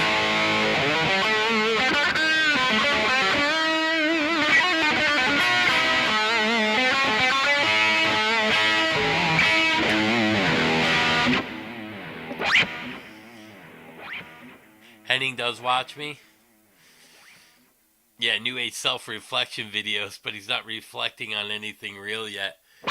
Well, let's see if he answers the one I told him about the FBI today. I told him, why don't you just come clean? You've been reported to the FBI. They can go through all of your phone records, all your computer, all your texts. If there's anything that you're hiding, it will be found, and you'll go to prison. I told that on his video today. It's better you come clean now than when the FBI catches you.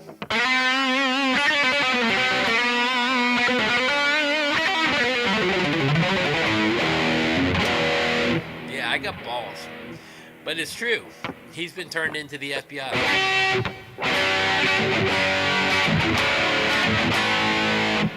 So maybe the guys that are, maybe some of you guys want to send my video out.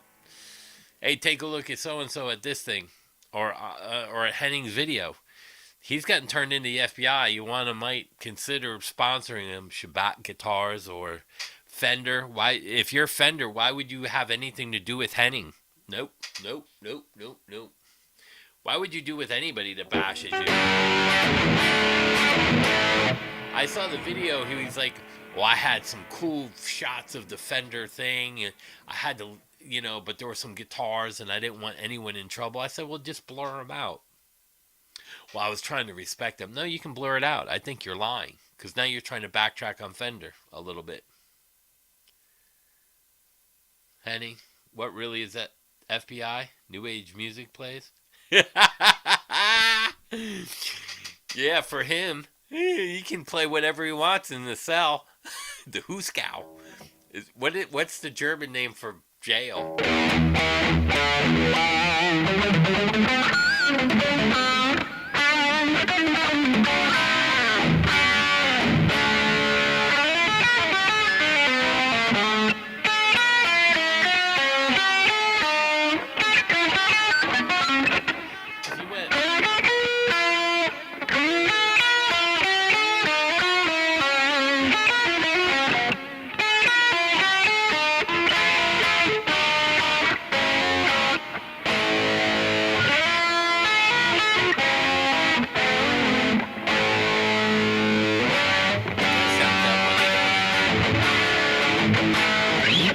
Should take away his degree. Yeah, it's no good over in Europe anyway, is it? Listen, that degree, I don't care what you get on paper. The proof is in the pudding. I mean, either you can fucking play guitar or you can't. Either you can sing or you can't. Either you can produce or you can't. I heard his production. It sucks. He's complaining about his prog metal projects that they weren't, no one listened to him, and he's trying to sell his old product.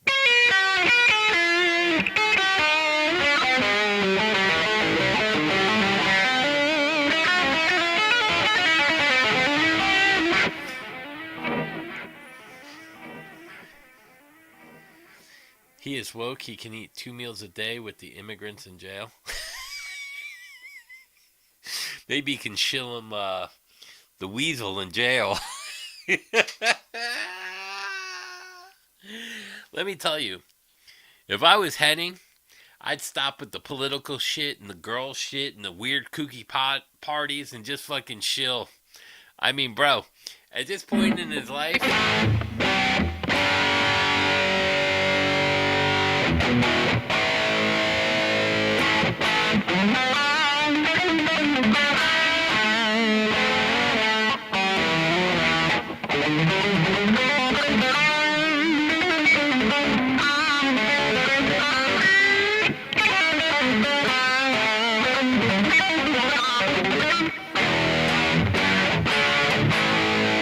what do you think, Drew? What do you think of this guitar?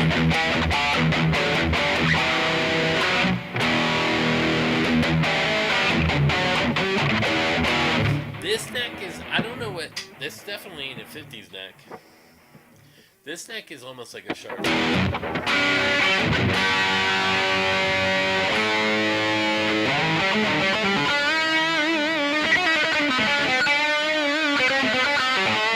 up, Sasquatch?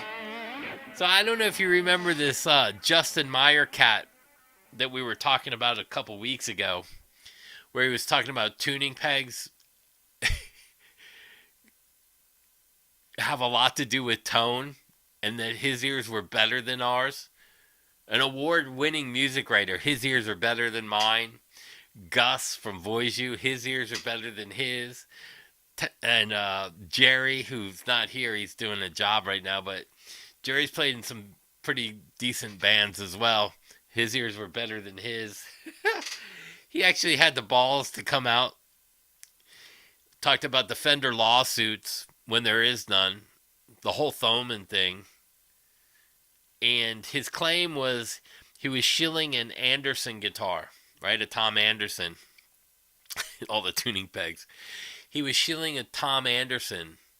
First he said the 24th fret was unbelievable. He's played 24 frets and the sustain on that was better than anything he's ever played.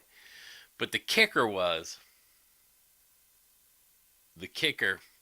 he played many custom chops.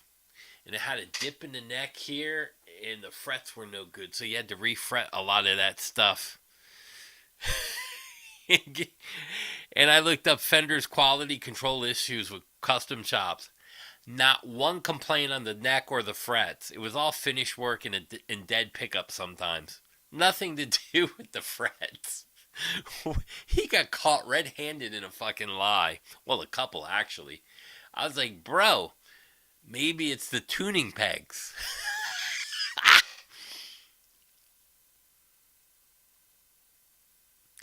Oh, yeah. Henning, yeah. That's funny because I did look that up. Henning gets questioned about the minor and he gets married 2 months later. That's crazy. He ran from that shit. He lived in California, hightailed it to Germany. So there's a guy, Henning Pauli, Sasquatch. He's like, he talks a lot of politics on his channel. He acts like he's angry. He got caught with a minor over here, and there were a lot of people like on Reddit and social media who were really pissed off at him and questioned him because he was making sexual innuendos to her. And then all of a sudden, they deleted the videos and he moved back to Germany like in an instant. And then 2 months later, he's married. I don't know about that one. That one sounds a little fishy to me, bro. Everyone knows Fenders are garbage. And it even says in the thing, because I copied it him, because I look at everything. It says while Fender Custom Shop had some minor or quality controls issues on the most part, or mostly customers were satisfied or something. Here, let me read it, because I'm saying it wrong. Get good place for him. Yeah, messing with a minor is a no no. Like like if somebody had said that to my kid, I'd go to jail, bro. I ain't bullshitting with that. I haven't saw my kid's phone. There was a FaceTime call with no name, so I called it. I go, hello, and a kid answered. I go, you looking for Tristan? Yeah. I go, this is Tristan Dad. I just wanted to make sure you weren't some kind of creep because he doesn't have your name in there. And he hung up. I scared the kid. I was like, oh my god, I didn't mean to do that. So I told Tristan to call him up. Let's see. Yes, the Fender Custom Shop, despite representing their highest tier of craftsmanship, has occasionally reported quality control. Occasionally. While most buyers receive flawless instruments, most buyers receive flawless instruments. Forum members point out a few things. Uh, Contention on the forums include fit and finish. Some users report visible gaps in neck pockets, or issues like misaligned bridge ferrules, or improperly laid nitrocellulose finishes. Playability and hardware. Some have received brand new custom shop guitars with dead pickups, poor factory setups, or hardware that needed professional or relicking. Nothing about a neck. This fucking kid just loves to flat out lie. And I posted that on his channel. Because I copied and pasted it.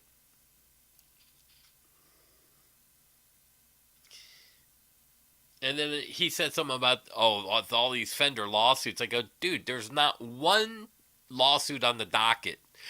Why do people understand that you have to file a complaint through a lawyer? They submit it into that city, their county with their lawyer for whatever state it's in, and it goes into a complaint department, and they investigate the complaint to see if there's evidence enough for a lawsuit, and they'll let you know. Oh yeah, that would be incredible. Yeah, and that's the other thing.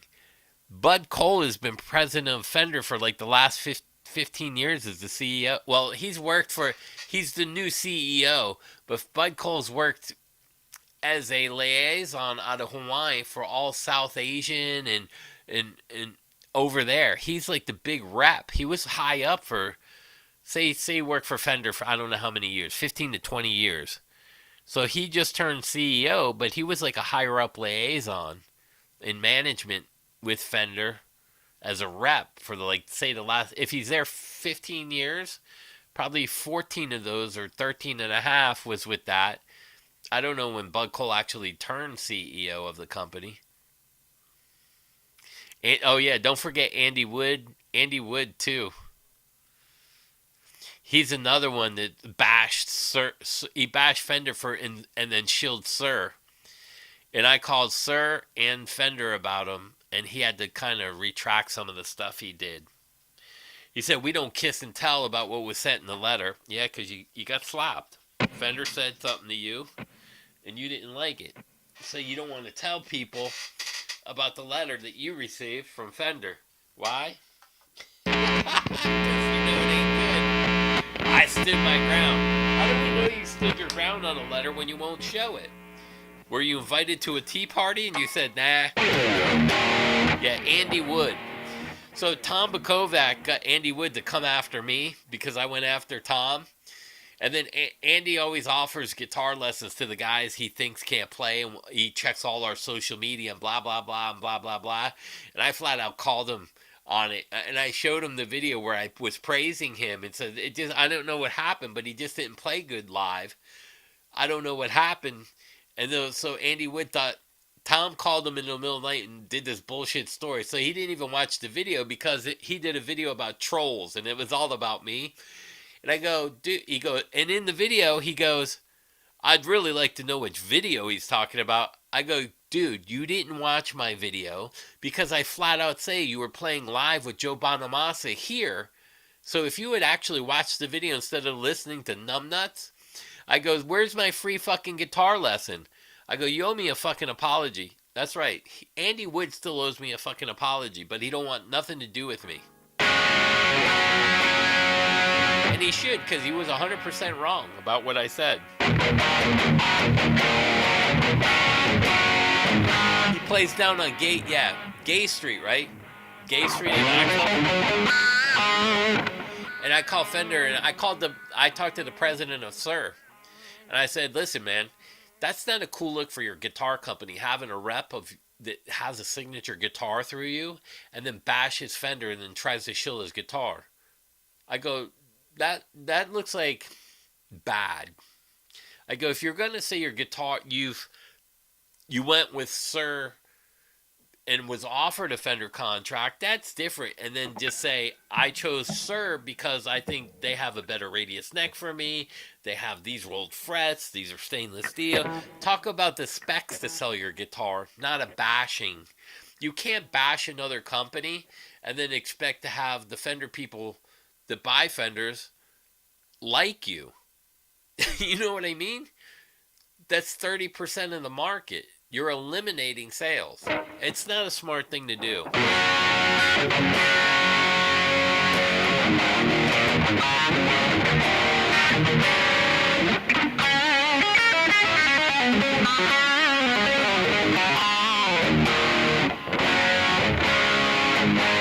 Bijou, door.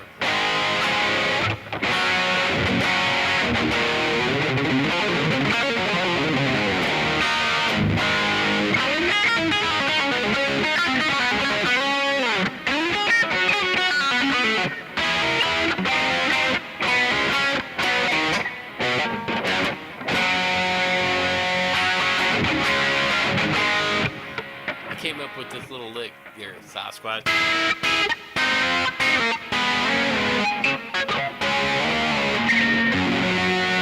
Kind of pages.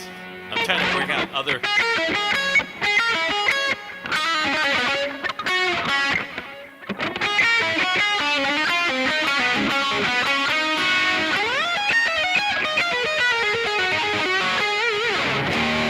A cool lick. Everybody steal that lick from me and make it better. If not, you're just copying me. Kind of like how Andy Wood copies Eric Johnson, right? We already have an Eric Johnson and Joe Bonamassa. That's like me being an exact clone of Eddie Van Halen. Why am I going to do that? So I do the Eddie Van Halen smile too? I don't know.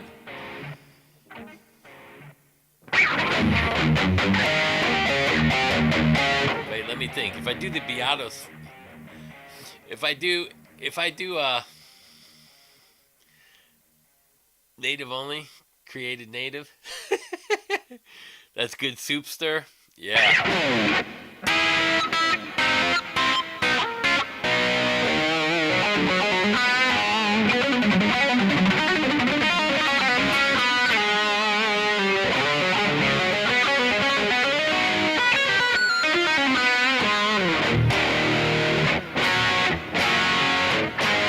I'm still waiting for my Andy Wood guitar lesson. I mean, if you ain't going to give me a free guitar lesson, you should at least apologize, right? And then I just went on his channel the other day and he forgot who I was. Because what did I ask him, Tennis Nuts? I said something about bending and resolving. So, like, if you're bending... So, if you're playing that one... That's right, right?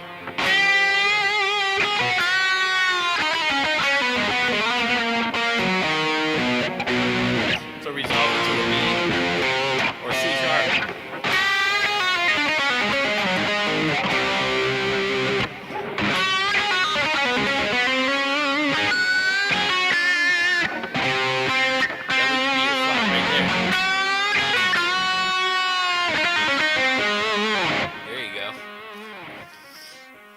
So I was talking about how to resolve your bends like that.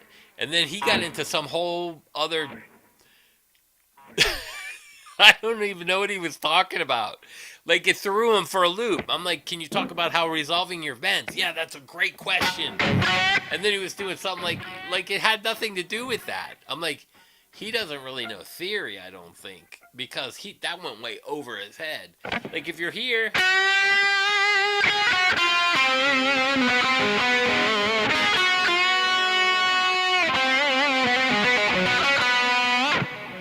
So you're resolving down to that lick. F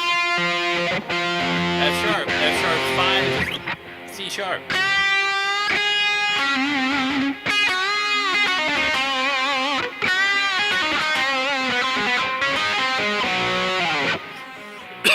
He went way over his fucking head. Because a lot of people don't know where to go after they bend. So I was like, talk about the resolve. So you start looking here. Here's the head. So you might want to end on an E. Where's an E? Open.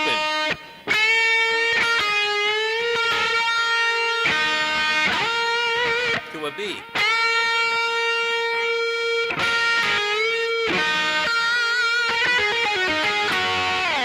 Here's your B here. So you can hit the chord.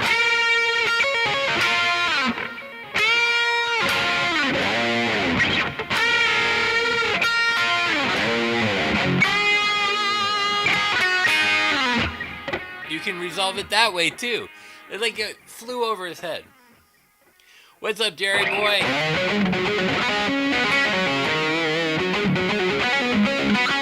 I was talking about Tuner Boy with Sasquatch.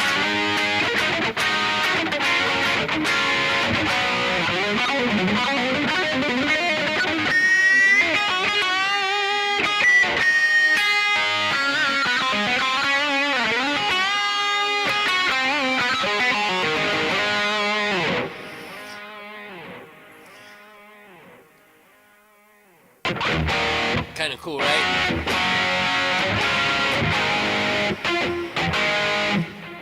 Five guys go to the Philippines on a desert island with the pretense of playing guitar. No guitars were used.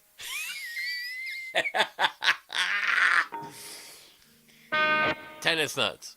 When they woke up in the morning, were everybody's pants down?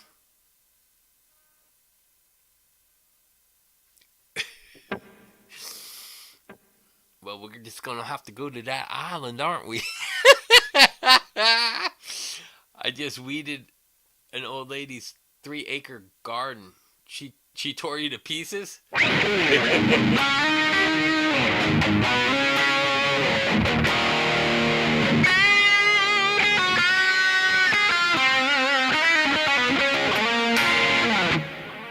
There's another one.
My hands hurt, old lady voice.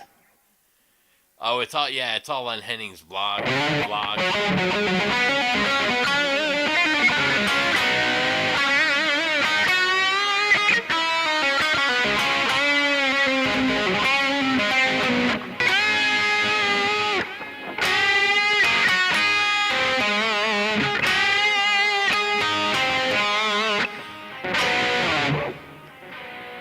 guys in pink shirts. Yeah, it's true. I saw that. Yeah, you sent that to me. Wasn't it Henning and the 60 cycle hum guy? And they're supposed to be Christians, right? But you're going to a desert island with pink shirts, some weird island with 5 guys, and one of them's Henning. You got accused of being a pedo. No, thank you. If I go to an island, it's not with a bunch of guys. It's going to be a woman of some sorts.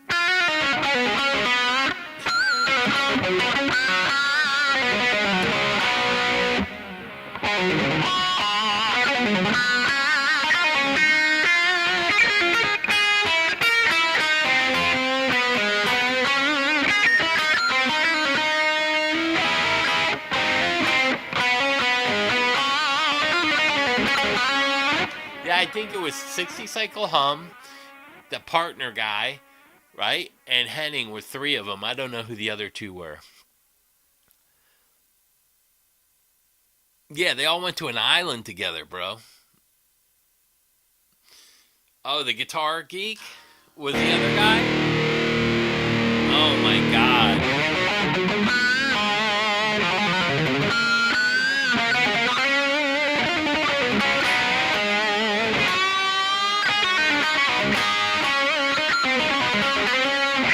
See, I find out just as much from you guys. So, like, if you guys, and I'm sure Sasquatch is the same way.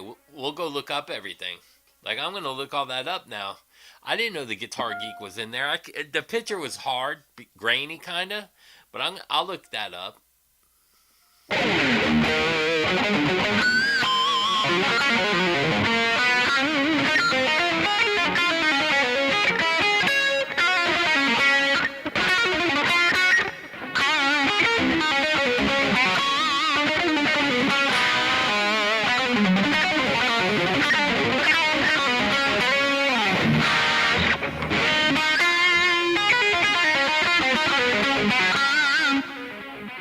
I only go with chicks to an island.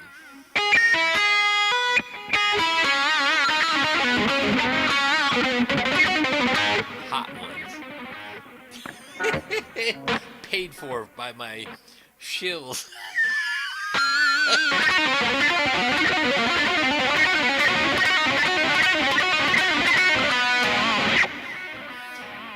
Hello, Gisson. I need some extra money. Hello, Feasley.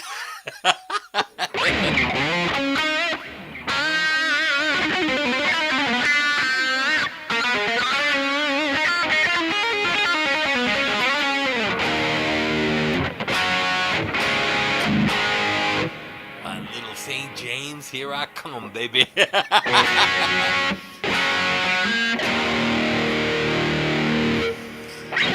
my god. Henning's the head.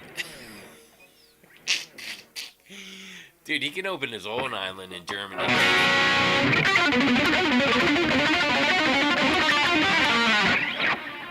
Alright, that's as fast as I can play, right there. Some people ask how fast I can play. That was about it right there.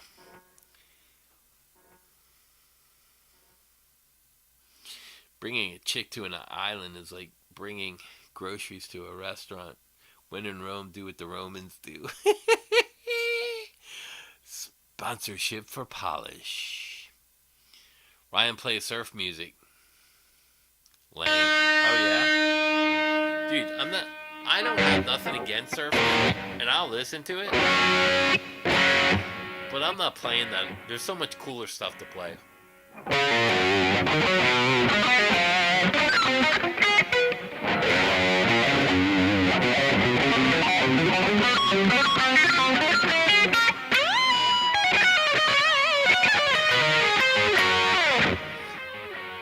I'm getting that lick down, different spot.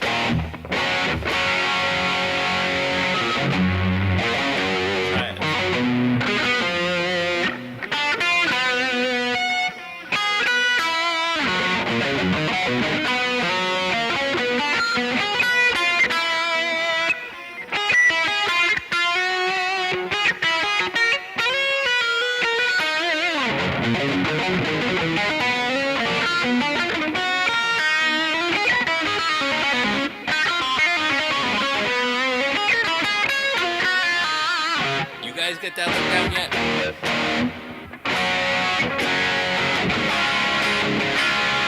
Yeah, that's the other thing. Like, nothing against Dick Dale and those guys because I've listened to it.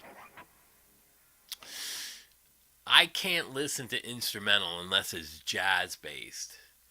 And even when it was jazz, I liked Holsworth Road Games because it had some vocals on there. I really liked that album. It's got to have some kind of vocals for me because after an hour of, I can only take so much of like guitar melody. You know what I mean?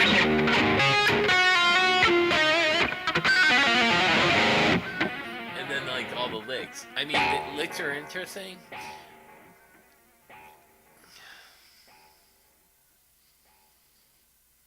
$5.24, huh? The first part, 252, 524. Oh, when I went that thing.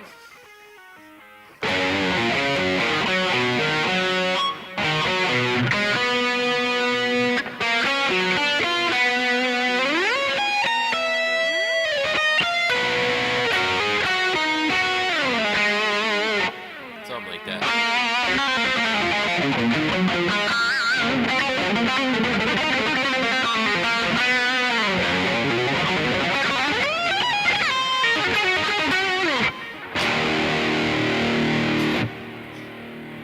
So for me to do that lick, you've seen me been playing it for maybe 45 minutes, so I can get it up to speed now like that.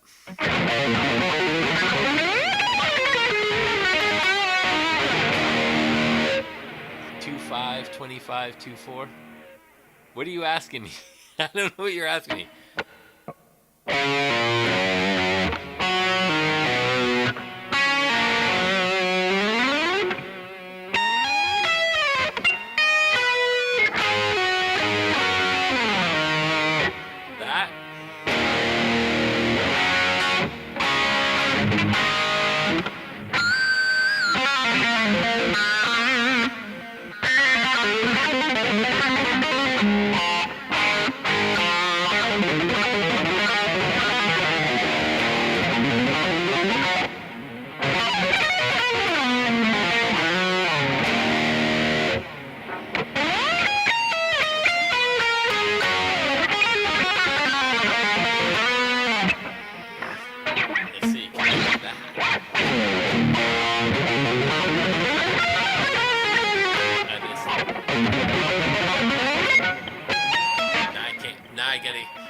I want to jump before I get to finish.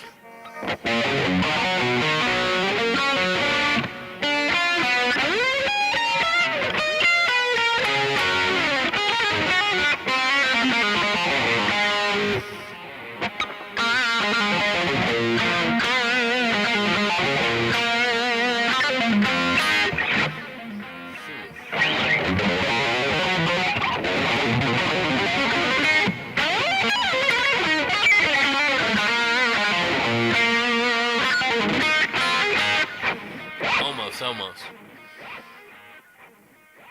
I don't know why that hurt my shoulders. Is it the movement?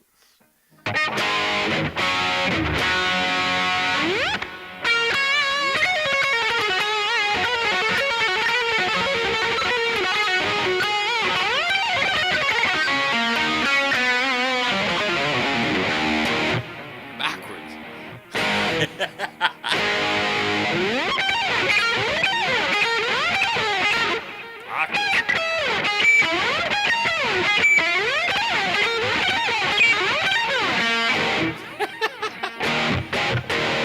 That's like 10 licks you guys got that. I didn't show them no for nobody.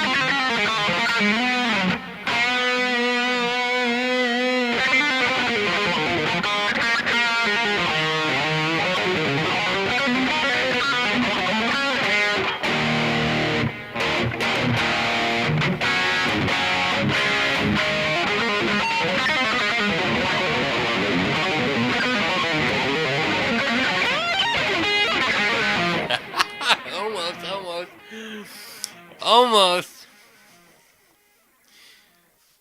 That watered my the speed of my hand watered my eyes. No, I'm just kidding. I couldn't see that fast. I was trying to move my eyes. They teared up my eyes and my head. Oh man, that's funny stuff. You can't make that shit up. Instrumental music's okay, small doses. Listen to Chet Atkins play Mr. Sandman for a couple minutes. It's entertaining, but a whole album of it, no thanks. Exit live.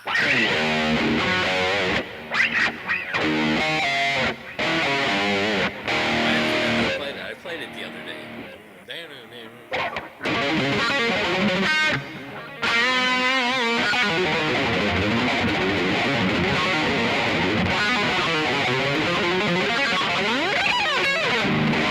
Whoops, don't make me swear.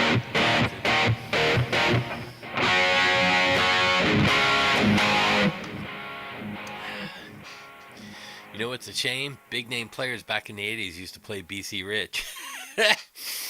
No, I don't think that's bad. I used to like some of the old BC Riches. Like the Mockingbird wasn't bad.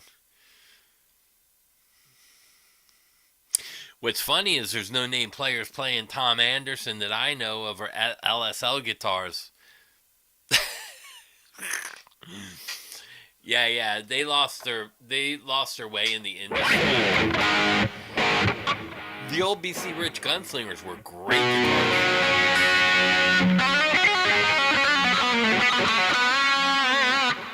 Now their most iconic was probably the Warlock, right? And that probably came out when Mick Mars was playing that, made him the biggest.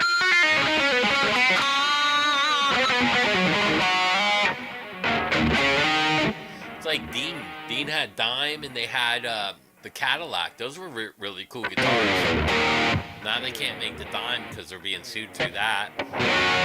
And Dean lost all the body shapes through Gibson except for the 335. See, and that's the other thing, and nobody talks about the precedent that was set here with Gibson. They won a copyright against Dean for body shape.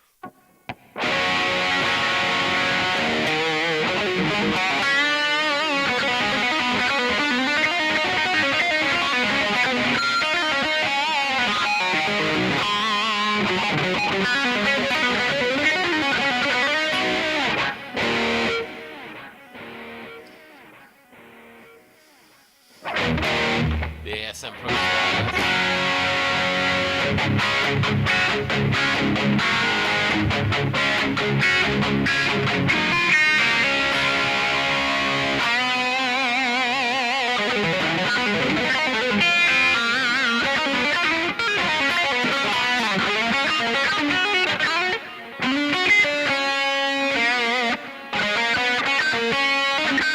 Oh, I could do it there too. Let's see.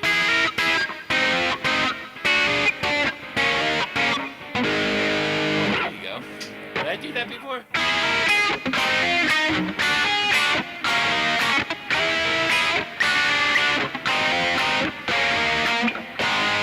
There you go.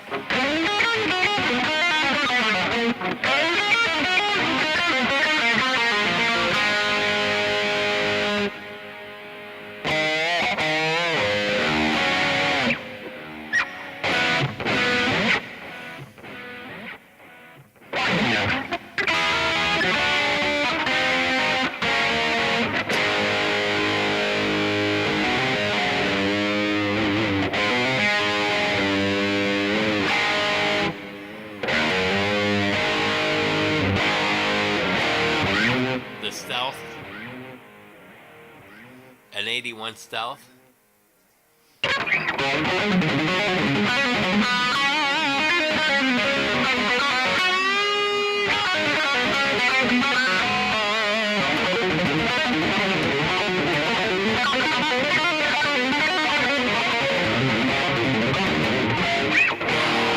Almost.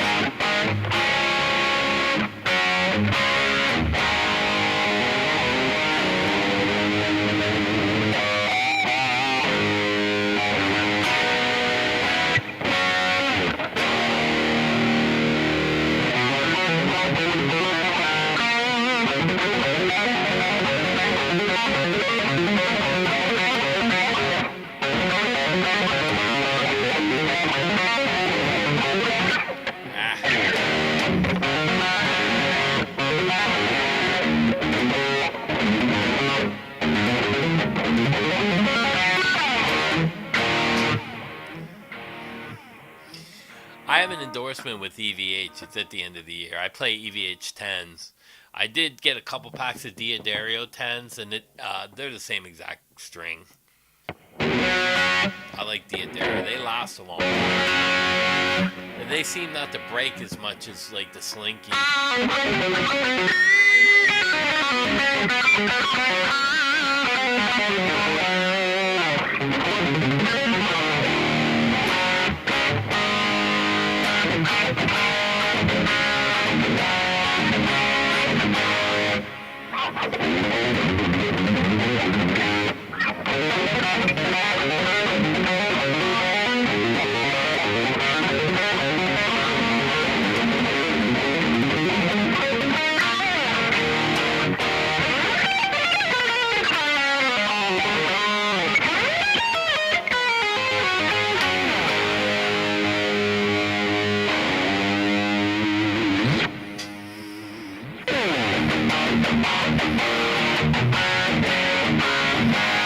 Yeah, the Diodarios and the EVHs are the same string. But, they're great strings for me. They last long, and I beat the shit out of them.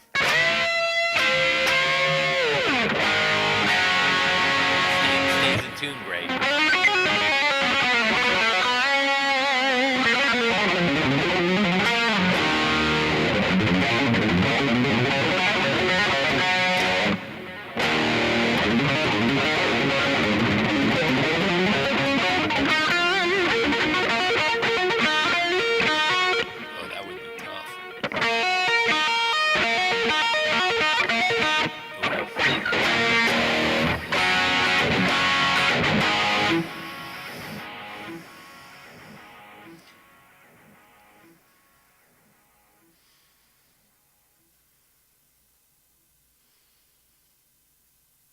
Oh yeah, the import BC Rich. I think that's what kind of hurt BC Rich. I think that the USA's were a lot different than the off-brand BC Riches.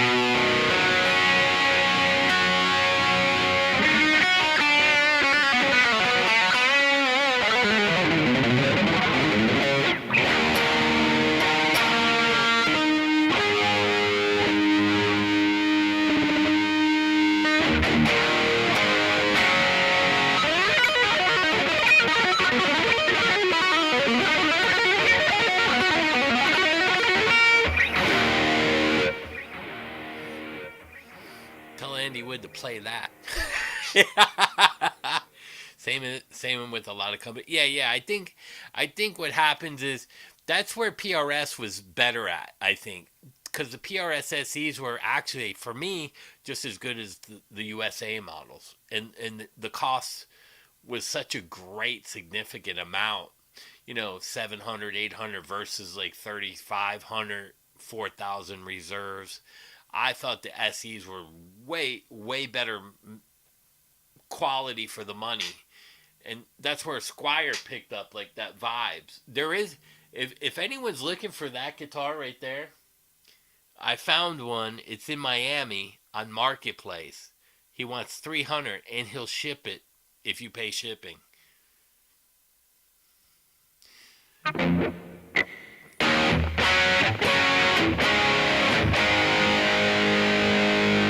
That I don't know.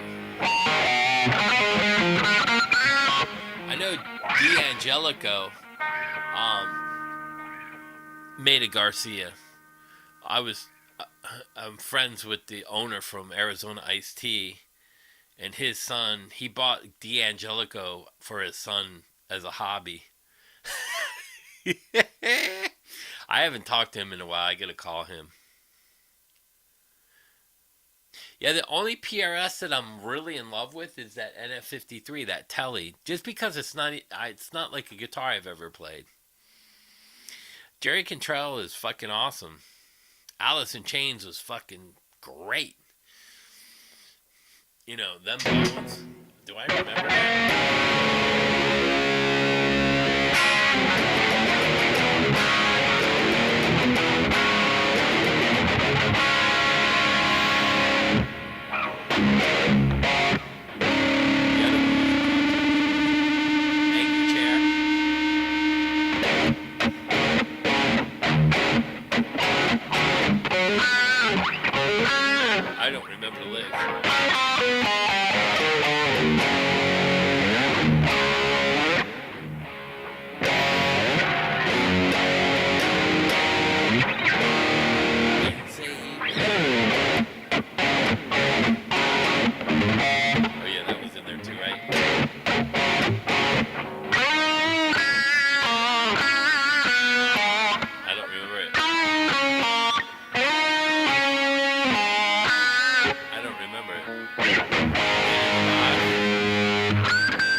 that was good stuff, man.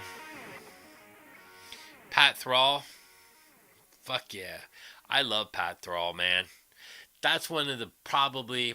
There's a lot of underrated guitar players, but Pat Thrall was.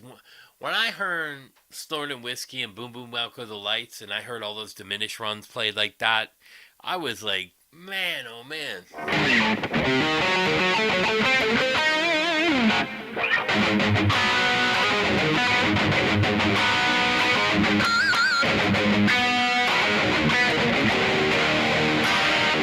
And I know I'm not playing that right.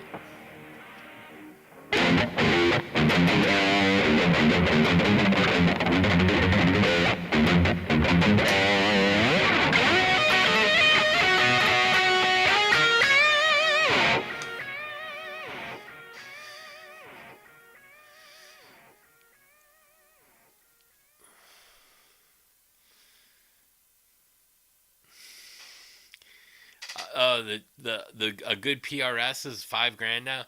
Well, I just played a reserve.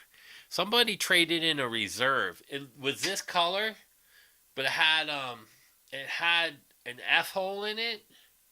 I forgot what model it was. It was really pretty. The neck on it was really pretty, and I played it, and I was like, nope. Used it was like $3,700. I think new they're like $5,000. And I was like, man, no way.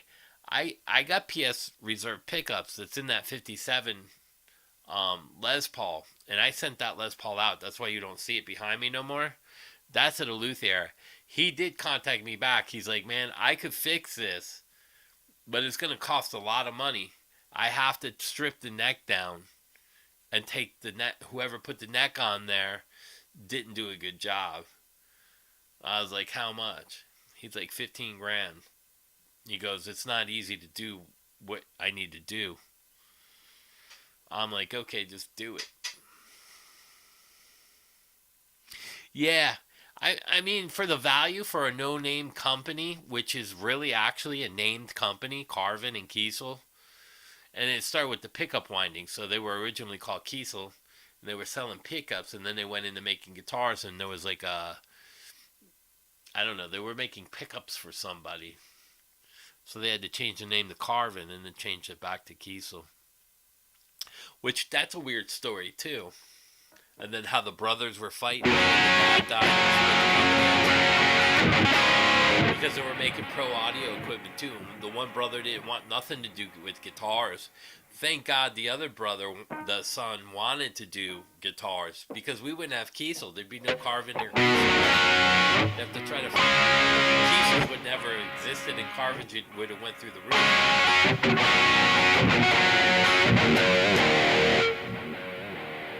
Which iced tea? That one? That's a Burst Brothers 59. I paid like 15K for that. I don't remember exactly. I think it was 15 or 16. See, now a lot of people talk about Murphy Lab, but they don't know what Burst Brother is. They were the most recognized people sought after old guitars like that, especially the Les Pauls. That's an R9 Burst Brothers, which was way before Murphy Labs.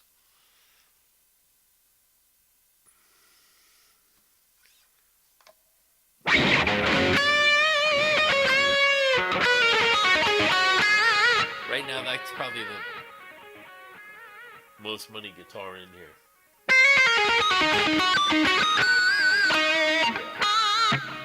There's 1, 2, 3, 4 Les Pauls in here. Yeah, that's the Burst Brothers Les Paul. And I've always wanted a Burst Brothers, so I just bought it. I thought the color was cool. It sounds great. Plays great.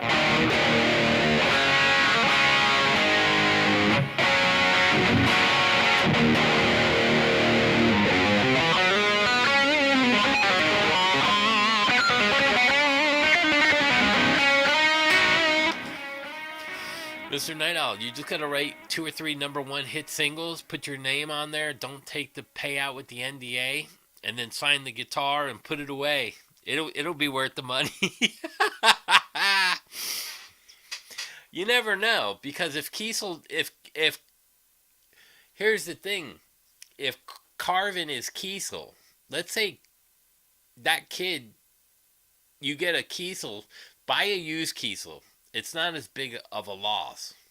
You can pick up probably a Kiesel. I've seen them at Guitar Centers for like $1,800. Matter of fact, should I go buy that one? It was a Tele. You can get a nice Kiesel for $1,800. Play it.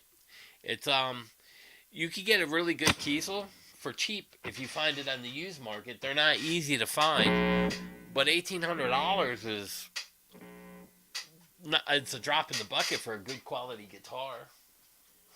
Yeah. I was gonna try to pull it off the wall without getting up, and I was like, nah, that's a bad idea. Bad idea. Bad. Chris like to do bad things. No, Chris, get up. You've dropped guitars before.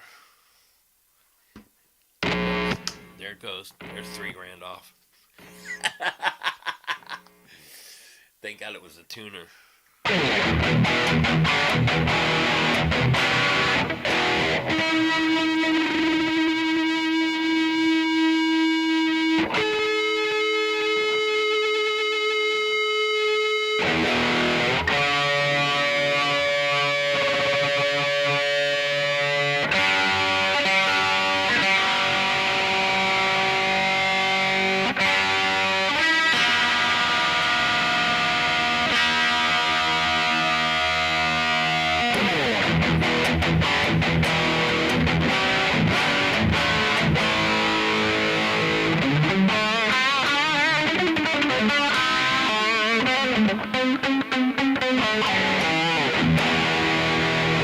Not a lot of gain.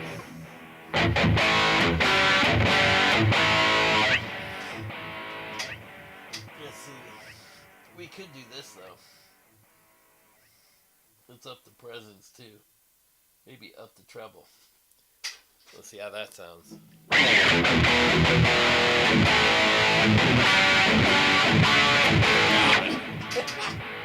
Let's pull some of the treble back down. Put it where it was. What happened?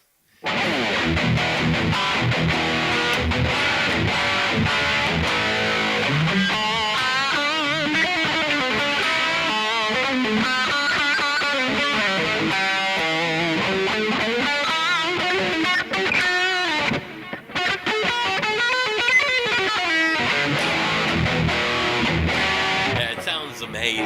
Nice and clean. Articulate. I don't know what pickups, I don't know much about it. I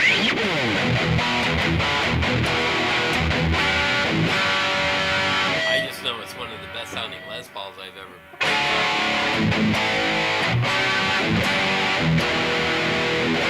yeah, it does.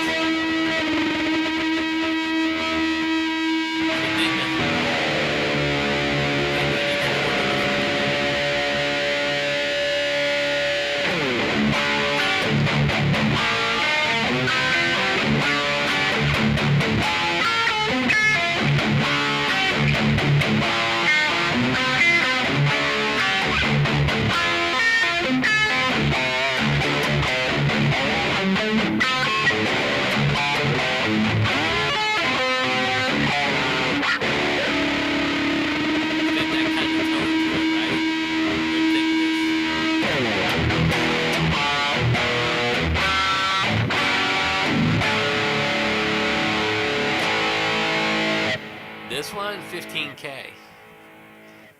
15,000.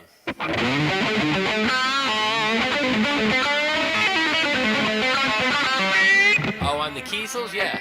You could get a Kiesel for about $1,800.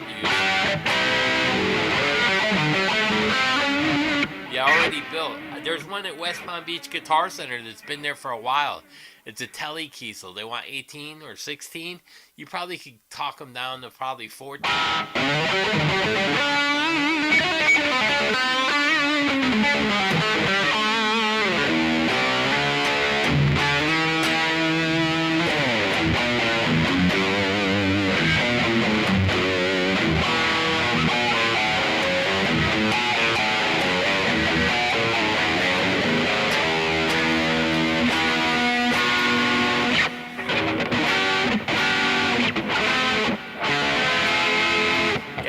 nice and articulate.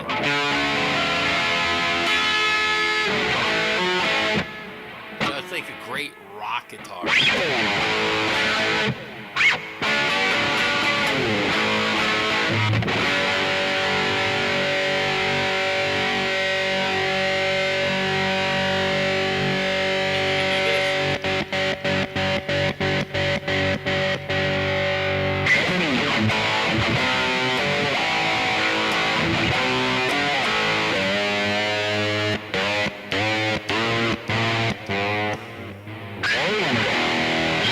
Yeah.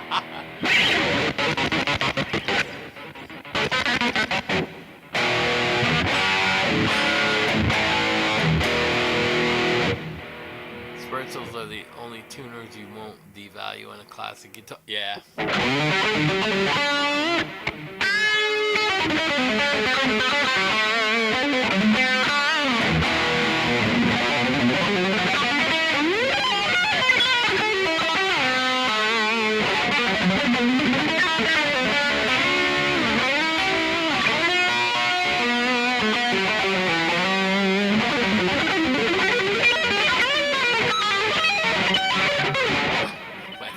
My fingers ran out of juice. It's a Burst Brothers 59. It's like I guess I don't know what makes them. They're sought after because of they find these guitars for people. This happened to be up for sale. You know, I don't know. It's got all the bleed through with the binding on it. You know, with the reddish. I don't know. I really don't know. I just they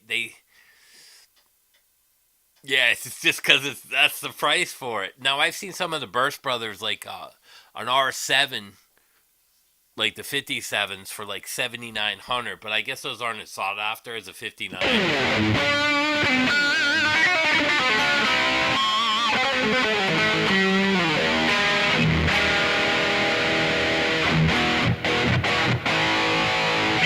If you roll the gain off, like more of a classic rock tone, it's do about.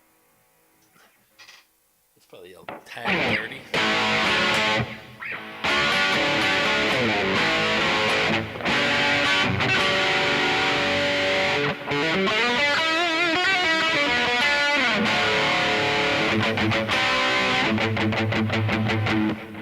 That's the thing, though. They're not really high output pickups.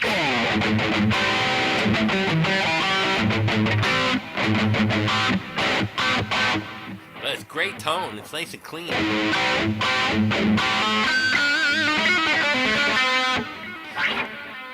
I don't know. It's like a honey burst. I think it's called a honey burst.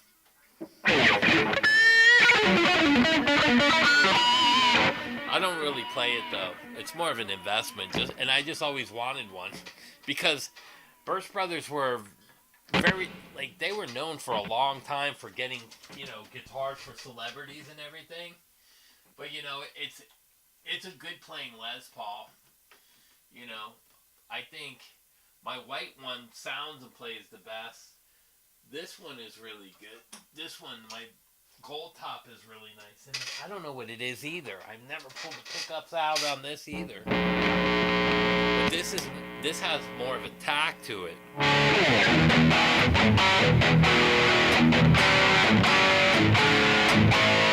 think this is my best sounding Les Paul.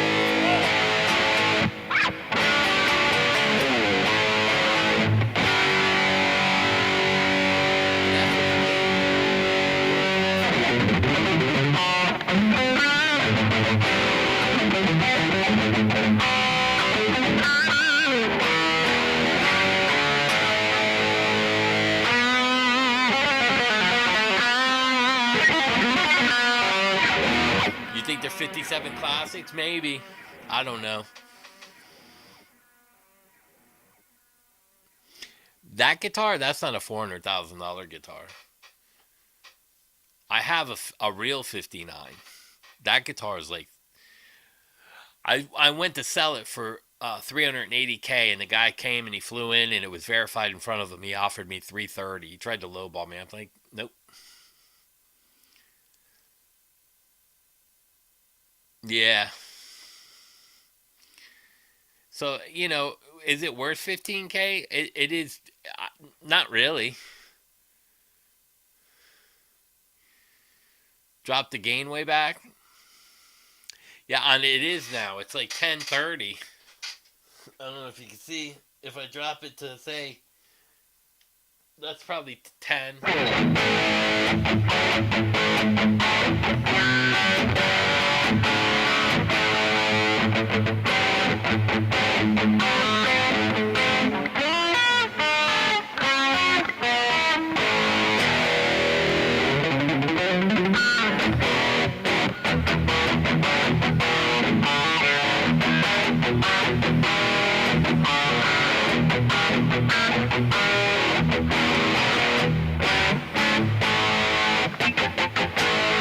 On this.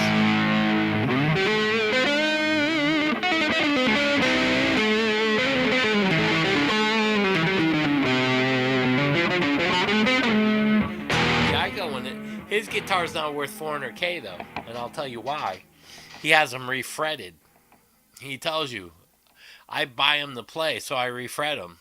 If it doesn't have the original frets on there, my 59 is all original except for the pickups. The pickups went bad.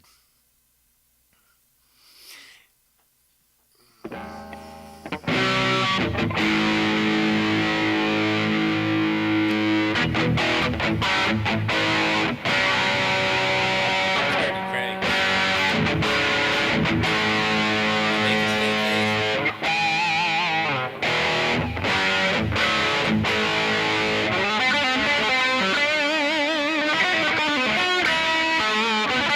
Oh no, I do gotta do the geriatric licks.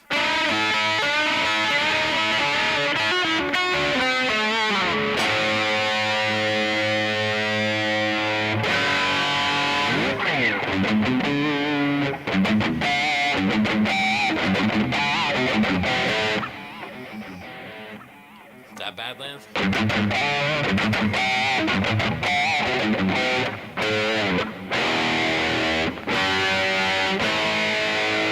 Yeah, this will do blues.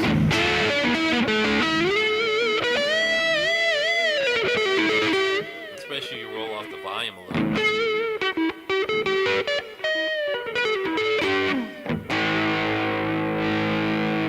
There's the volume back with rolled up.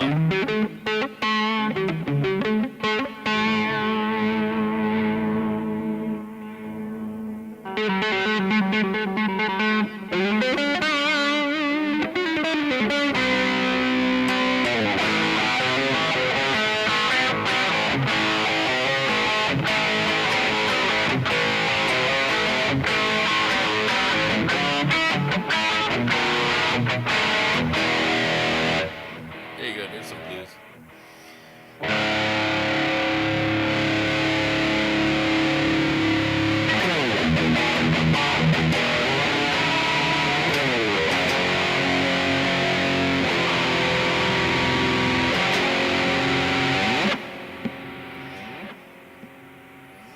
Richie rules. Richie Blackmore.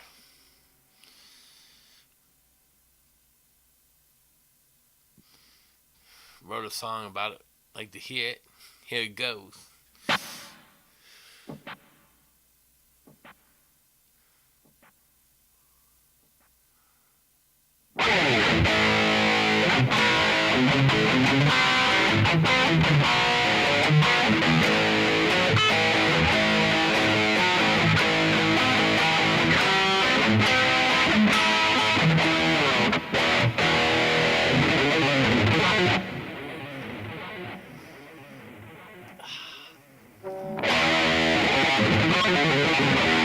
I got shocked.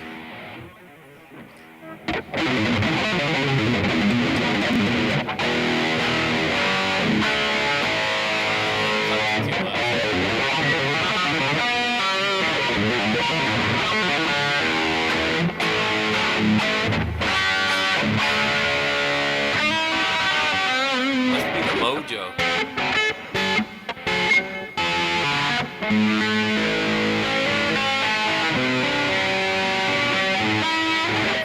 Yeah, Richie Blackmore was a prick. I hate to say it. I love them though. My woman from Tokyo. One of my favorite all-time songs. Man on the silver mountain, sing me a song. I'm a singer. Whoops! There goes a headstock crack on this chandelier. Anyone want to buy a broken Les Paul? Sing me a song, I'm a widow of evil. Sing me. I love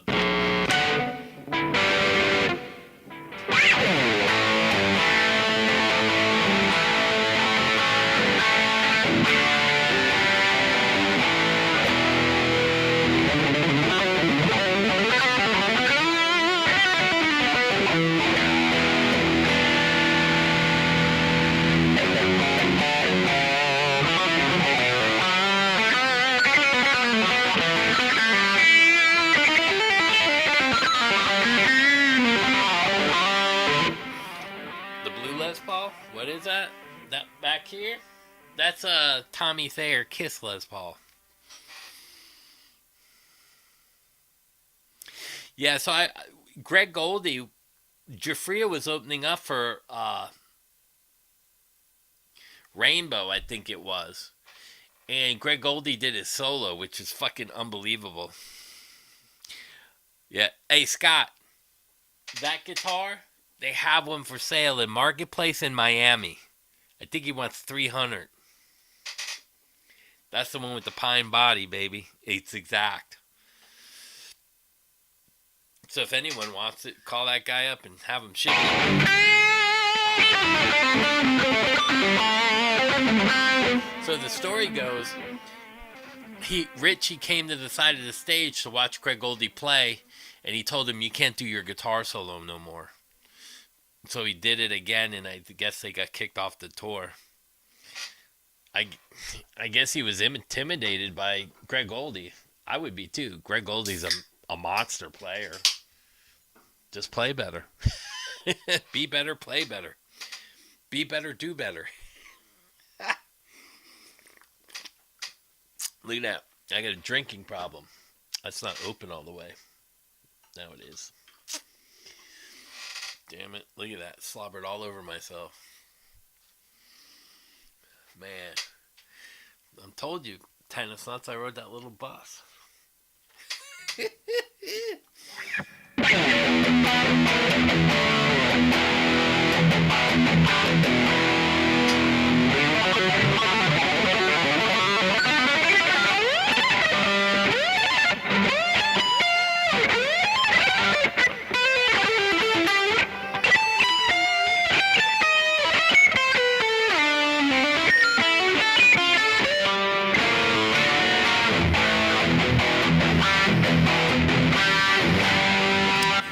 So when he came on my page that one time, I forget what video it is.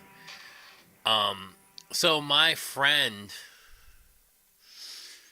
the pilot, his sister is dating Greg Goldie. And I did a video talking about Greg Goldie, and he came on the page. I think it was on the Greg Goldie video. So it was kind of shocked what he said to me, because he was an idol. I looked up to him watching him play. And I met him a couple times, and he was there, very cordial and very nice to me. And I know the Beast has played with Craig Goldie, and he says he's such a nice guy. And I was talking to Dave, and he said, what did he say to you? And I said, well, I did a video talking about him, and he said, thank you for the compliments coming from a guitar player that plays like you. It means that much more to me. I was like, what? It kind of freaked me out. It's a stopping problem.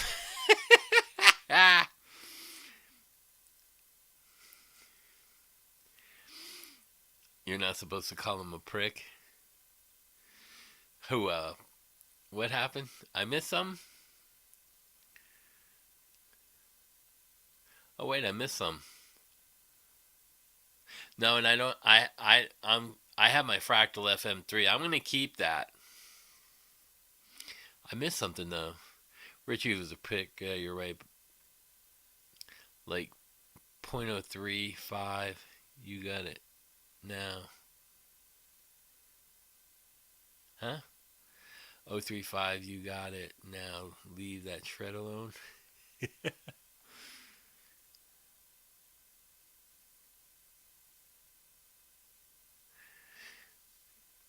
I didn't get that. Yeah, I didn't understand 035. 035? What is 035? That throws me for a loop. Is it supposed to be funny? Maybe I'm just not hip no more. I don't know what it is.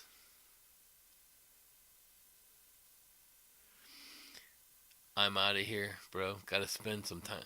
Yeah, my wife came home earlier. She was pissed that did the early live stream because she just got home from the doctors. So yeah, Mechanic Jams. We'll keep in touch with Deer Creek and see if we can make that thing happen. Nice. Out jerk. What's an out jerk? I don't know that. What is that? What? What's an out jerk? I don't. Terms I never heard before, man. That's an I don't out jerk. What's an out jerk?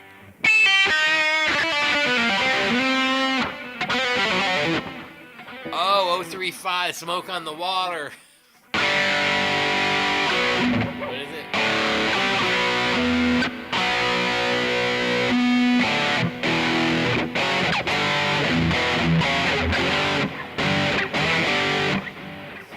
Yeah, I don't know how does he play that?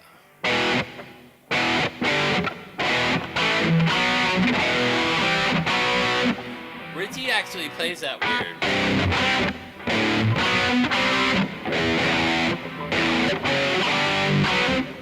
I ever see Richie Blackmore play that? He play it's an internet inside joke. I didn't know what it is. 035, but I know he doesn't play it like.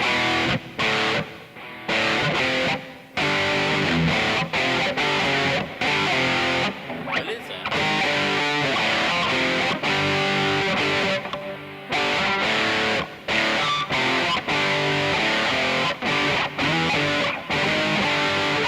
Does he slide to the 6 though? I never played it that way.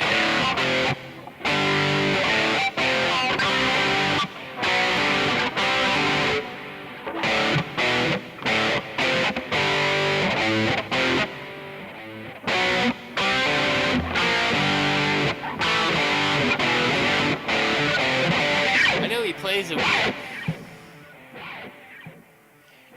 Smoke is played like you think. It's not special. No, but he plays it a little different. I forgot how he plays that. I haven't played that in a long time. Same like Iron Man. I can't even play Iron Man. I gotta relearn that. I remember like Children of the Grave, and I remember Paranoid.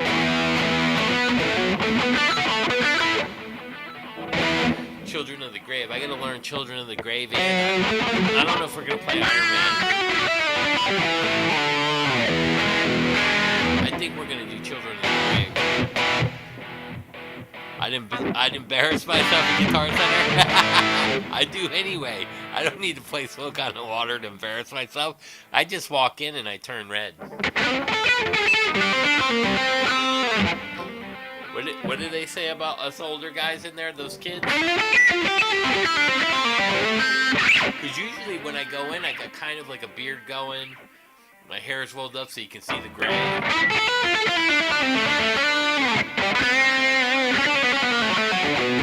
What is it?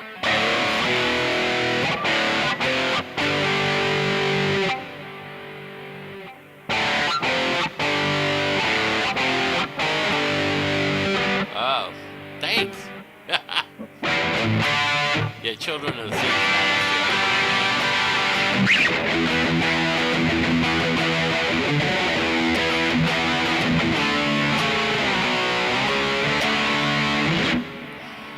Go back over all of them. I had to push the rehearsal out a week because of my wife.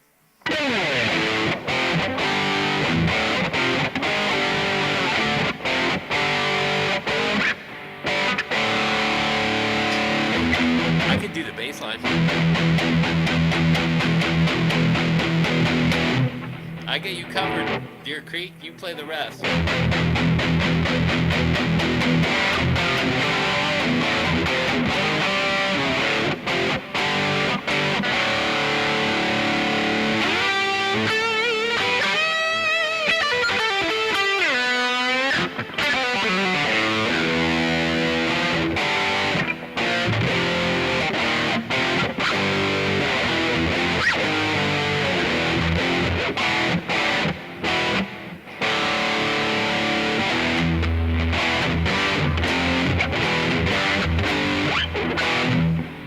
The fuck is it record?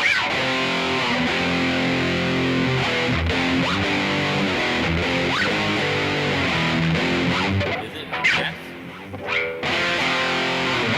Yeah, right?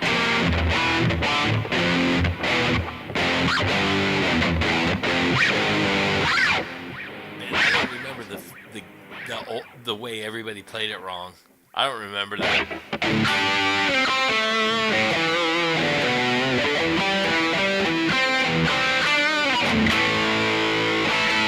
We can play Smooth Up in You.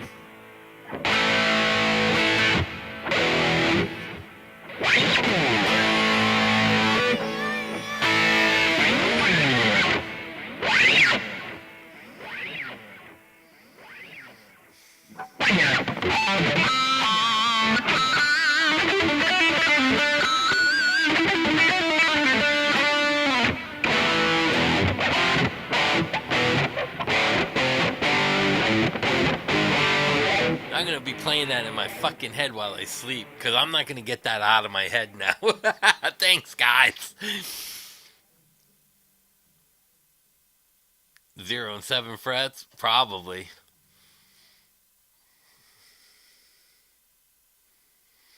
Probably. I don't know a lot of Rainbow songs. One of my favorite songs was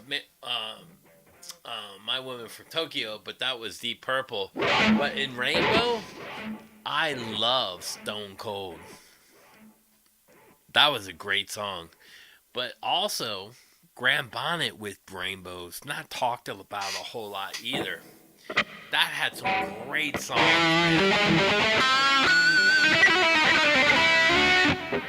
Yeah, what an iconic singer Graham Bonnet is. He was with Rainbow, then he was with Alcatraz. Unbelievable. Why can't he get his shit together? What an iconic singer. No one talks about him anymore either. Burn.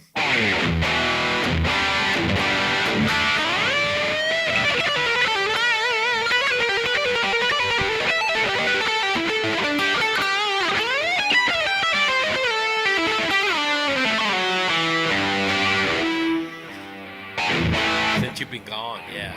That's a great song, too.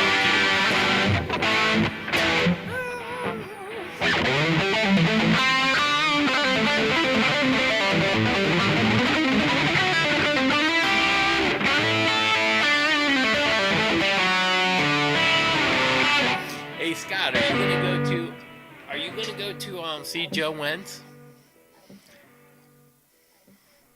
on August 2nd?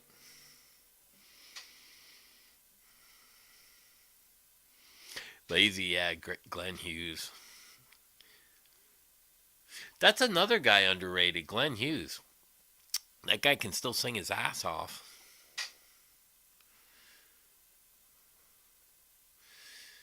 I might go. I think I told you I might go see Joe.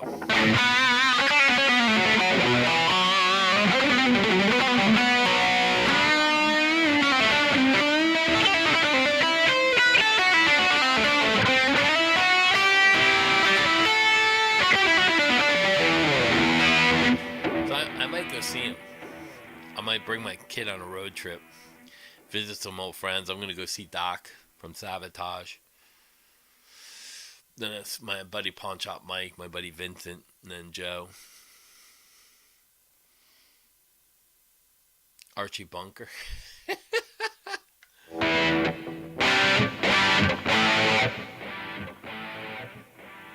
I'm still here, bro. I learned Smoke on the Water for you.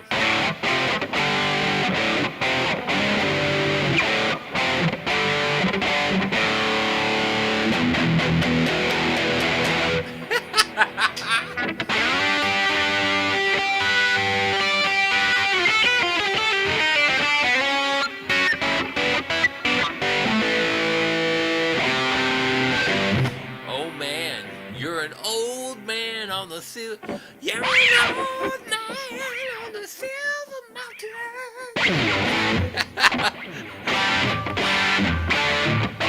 Somebody should do a parody song. Old man on the silver mountain. Get it? Silver Mountain with the silver hair.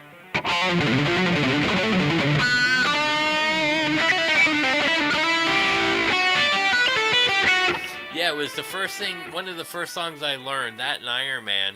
And now I'm going to fucking dream about this song because I was like, I forgot how to play it. Same like Breaking the Law. That was another one of my first songs I learned.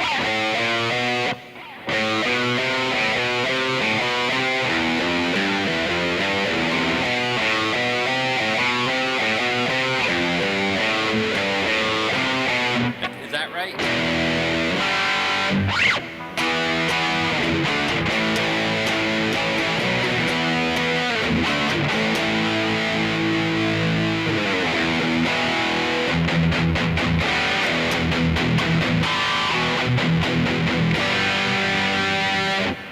Do I do any other piece yet? What? What is it? No.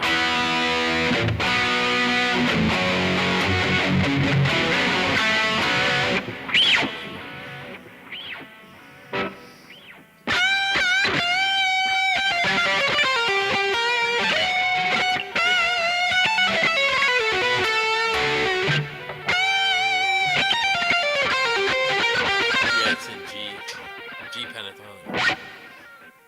Got you playing. Your first one, Cinnamon Girl. Ain't talking about love. I even remember that.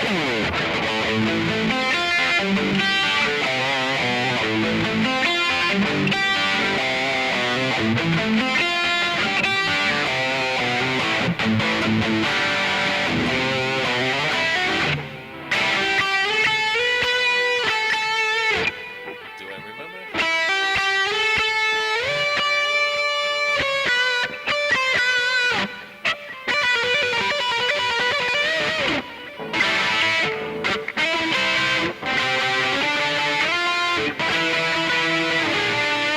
I don't remember the lead. I know he does like an octave thing in there. I don't remember the lead though. Walk Don't Run by the Ventures.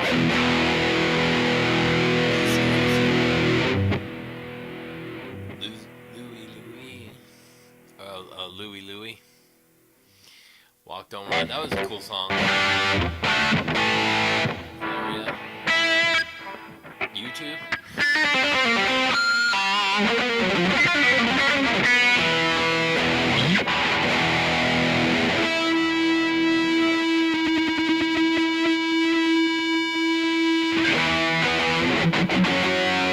Man, I forgot how to do YouTube songs too.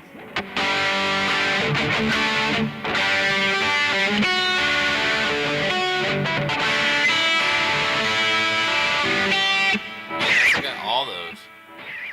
Puff the Magic Dragon. Oh yeah. I used to be able to play U2 songs. I used to play a lot of different songs. Ramones, Sex Pistols. I don't remember any of them anymore. Because what happened is I started writing for so long. I didn't play for a long time, and then I got out of that. Went back into the industry. And I really didn't play with bands. I only started playing with bands after I kind of half retired again. And then I got dragged back into it again. Hippie acoustic stuff. Kind of like Zeppelin. I don't remember Over the Mountain, Over the Hills Far Away. There's a lot of Zeppelin songs I used to play. That because that was one of my favorite bands.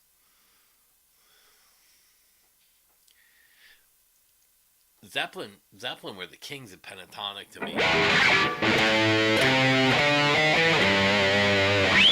Just that was so cool to me. Taking the same shape and moving it up a whole step.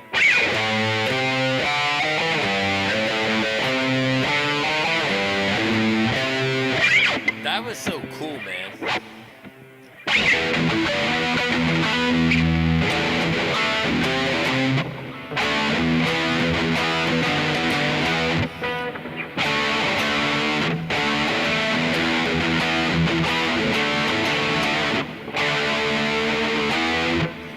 That was cool to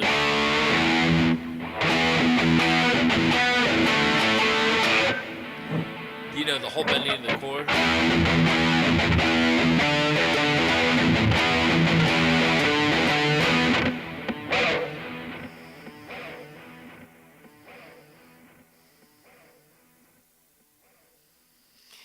Yeah, and I knew a lot of songs. I was playing local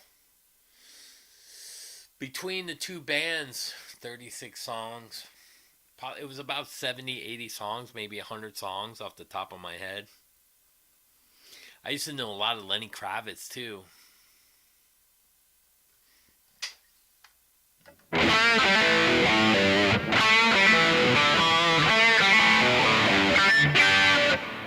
I don't remember all those.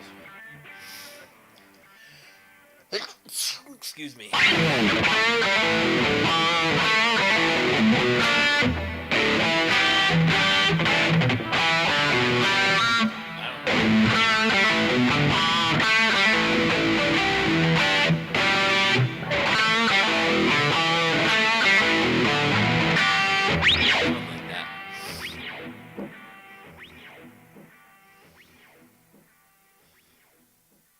Yeah, they kind of faded out of the limelight pretty well. Okay, sorry now. But you know, even the Coverdale Page thing was fucking an amazing album, and then all the Robert Plant solo stuff was fucking great too. And they were all friends, which was great too, man. Thanks, man.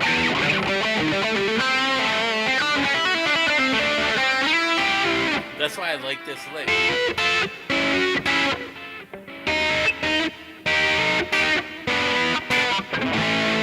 Because I like Zeppelin sounding stuff.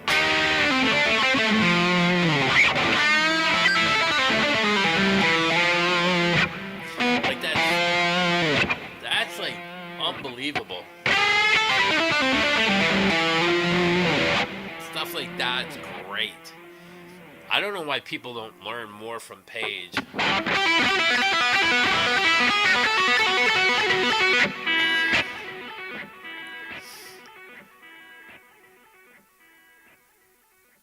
Yeah, that was a great one.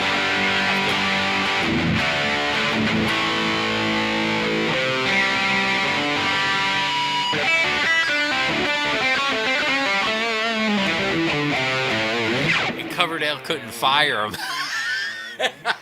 He's Jimmy fucking Page. You ain't firing that motherfucker. You can fire Sykes, you can fire whoever you want, but you better bow down to Page, Coverdale. I'm kind of disappointed. They never did a second album, did they? Page, Coverdale.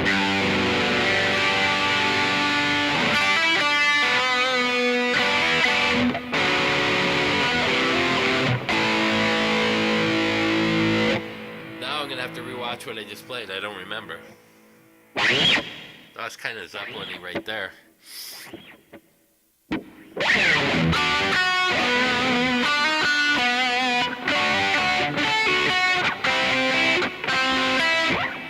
That's like when I wrote my original stuff, one of the original stuff that they're still mixing down. I don't know what the fuck they're doing with the record.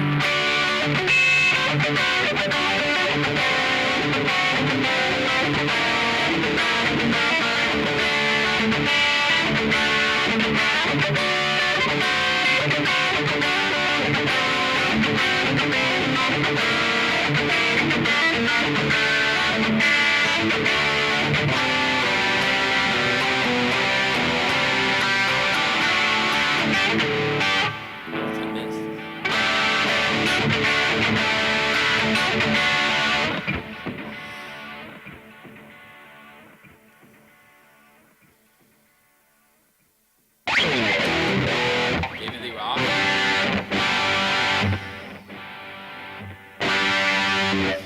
Yeah, so they didn't do another one.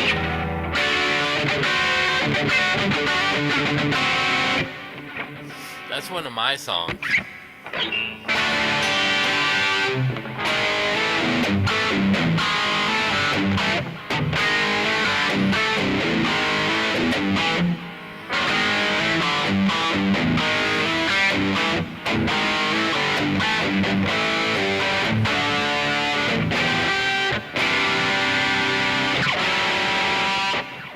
Another one. Those are on the Richie Cross band. I don't know when they're going to be done with that. That was out of my hands.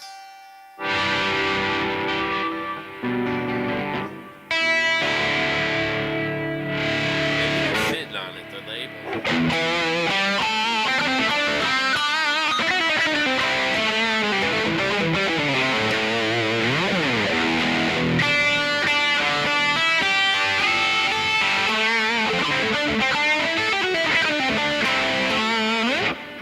Because I love the blues rock stuff. That's why I always mix shred with the blues rock.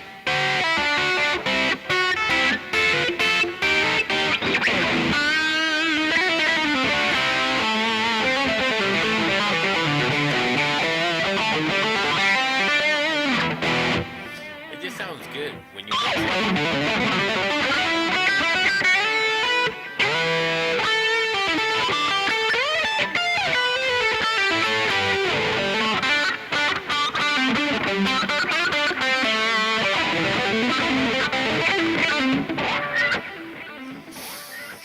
Alright, everybody, I think I'm going to take off.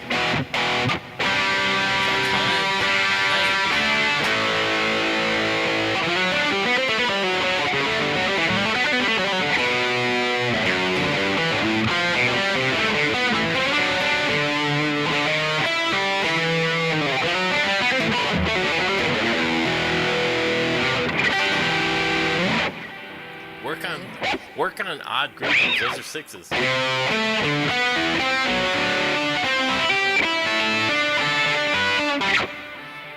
are good too. Do I have any say in who cuts them, or no? Not when it's with a label. But the songs I said I'm not changing anything, and they're like, okay.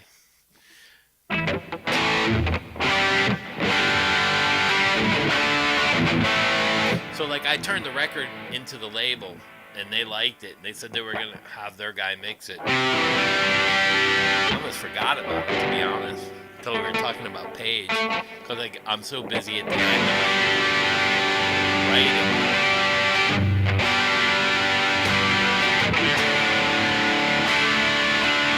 I got asked to do something for Beyonce the other day. I'm just going to say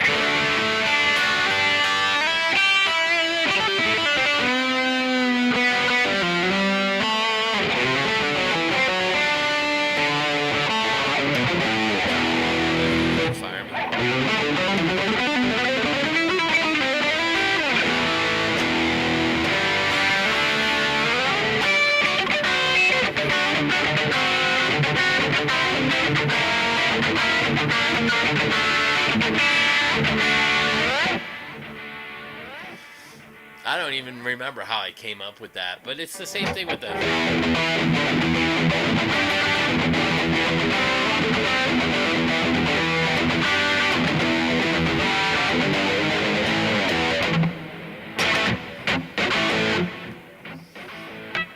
Yeah, they're good paydays, bro.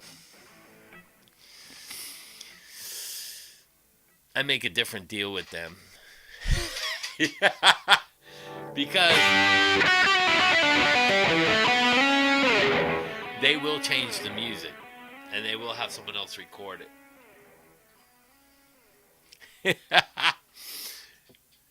Thanks, man. At least I don't suck, right?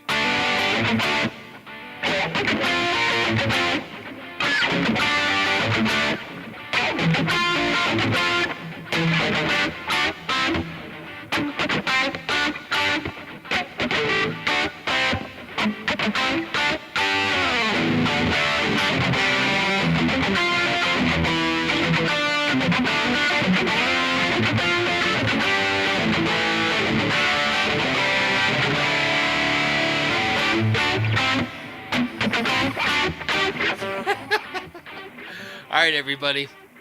Let me go crash out. My back's starting to hurt. I'm getting tired. It's always a pleasure and an honor to talk to you guys. It's just fun. It's what guitar and music's all about. Connecting with people and resonating with people. I learned just as much from you guys. Look, I learned Smoke on the Water tonight. And you guys didn't even charge me. Thank you for the free lesson. Because if you had to take lessons from, I don't know, Andy Wood's band camp for that, might have cost you $3,000.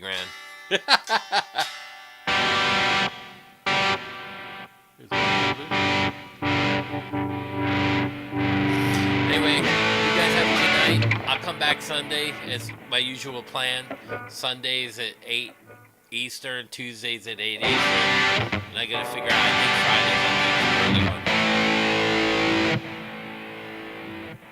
Yeah, man, it's a fun channel, and we talk about anything kind of goes. I can talk as much as I can about the industry, you know.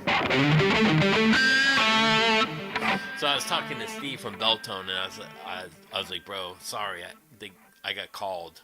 He was like, who did you write for? So I told him.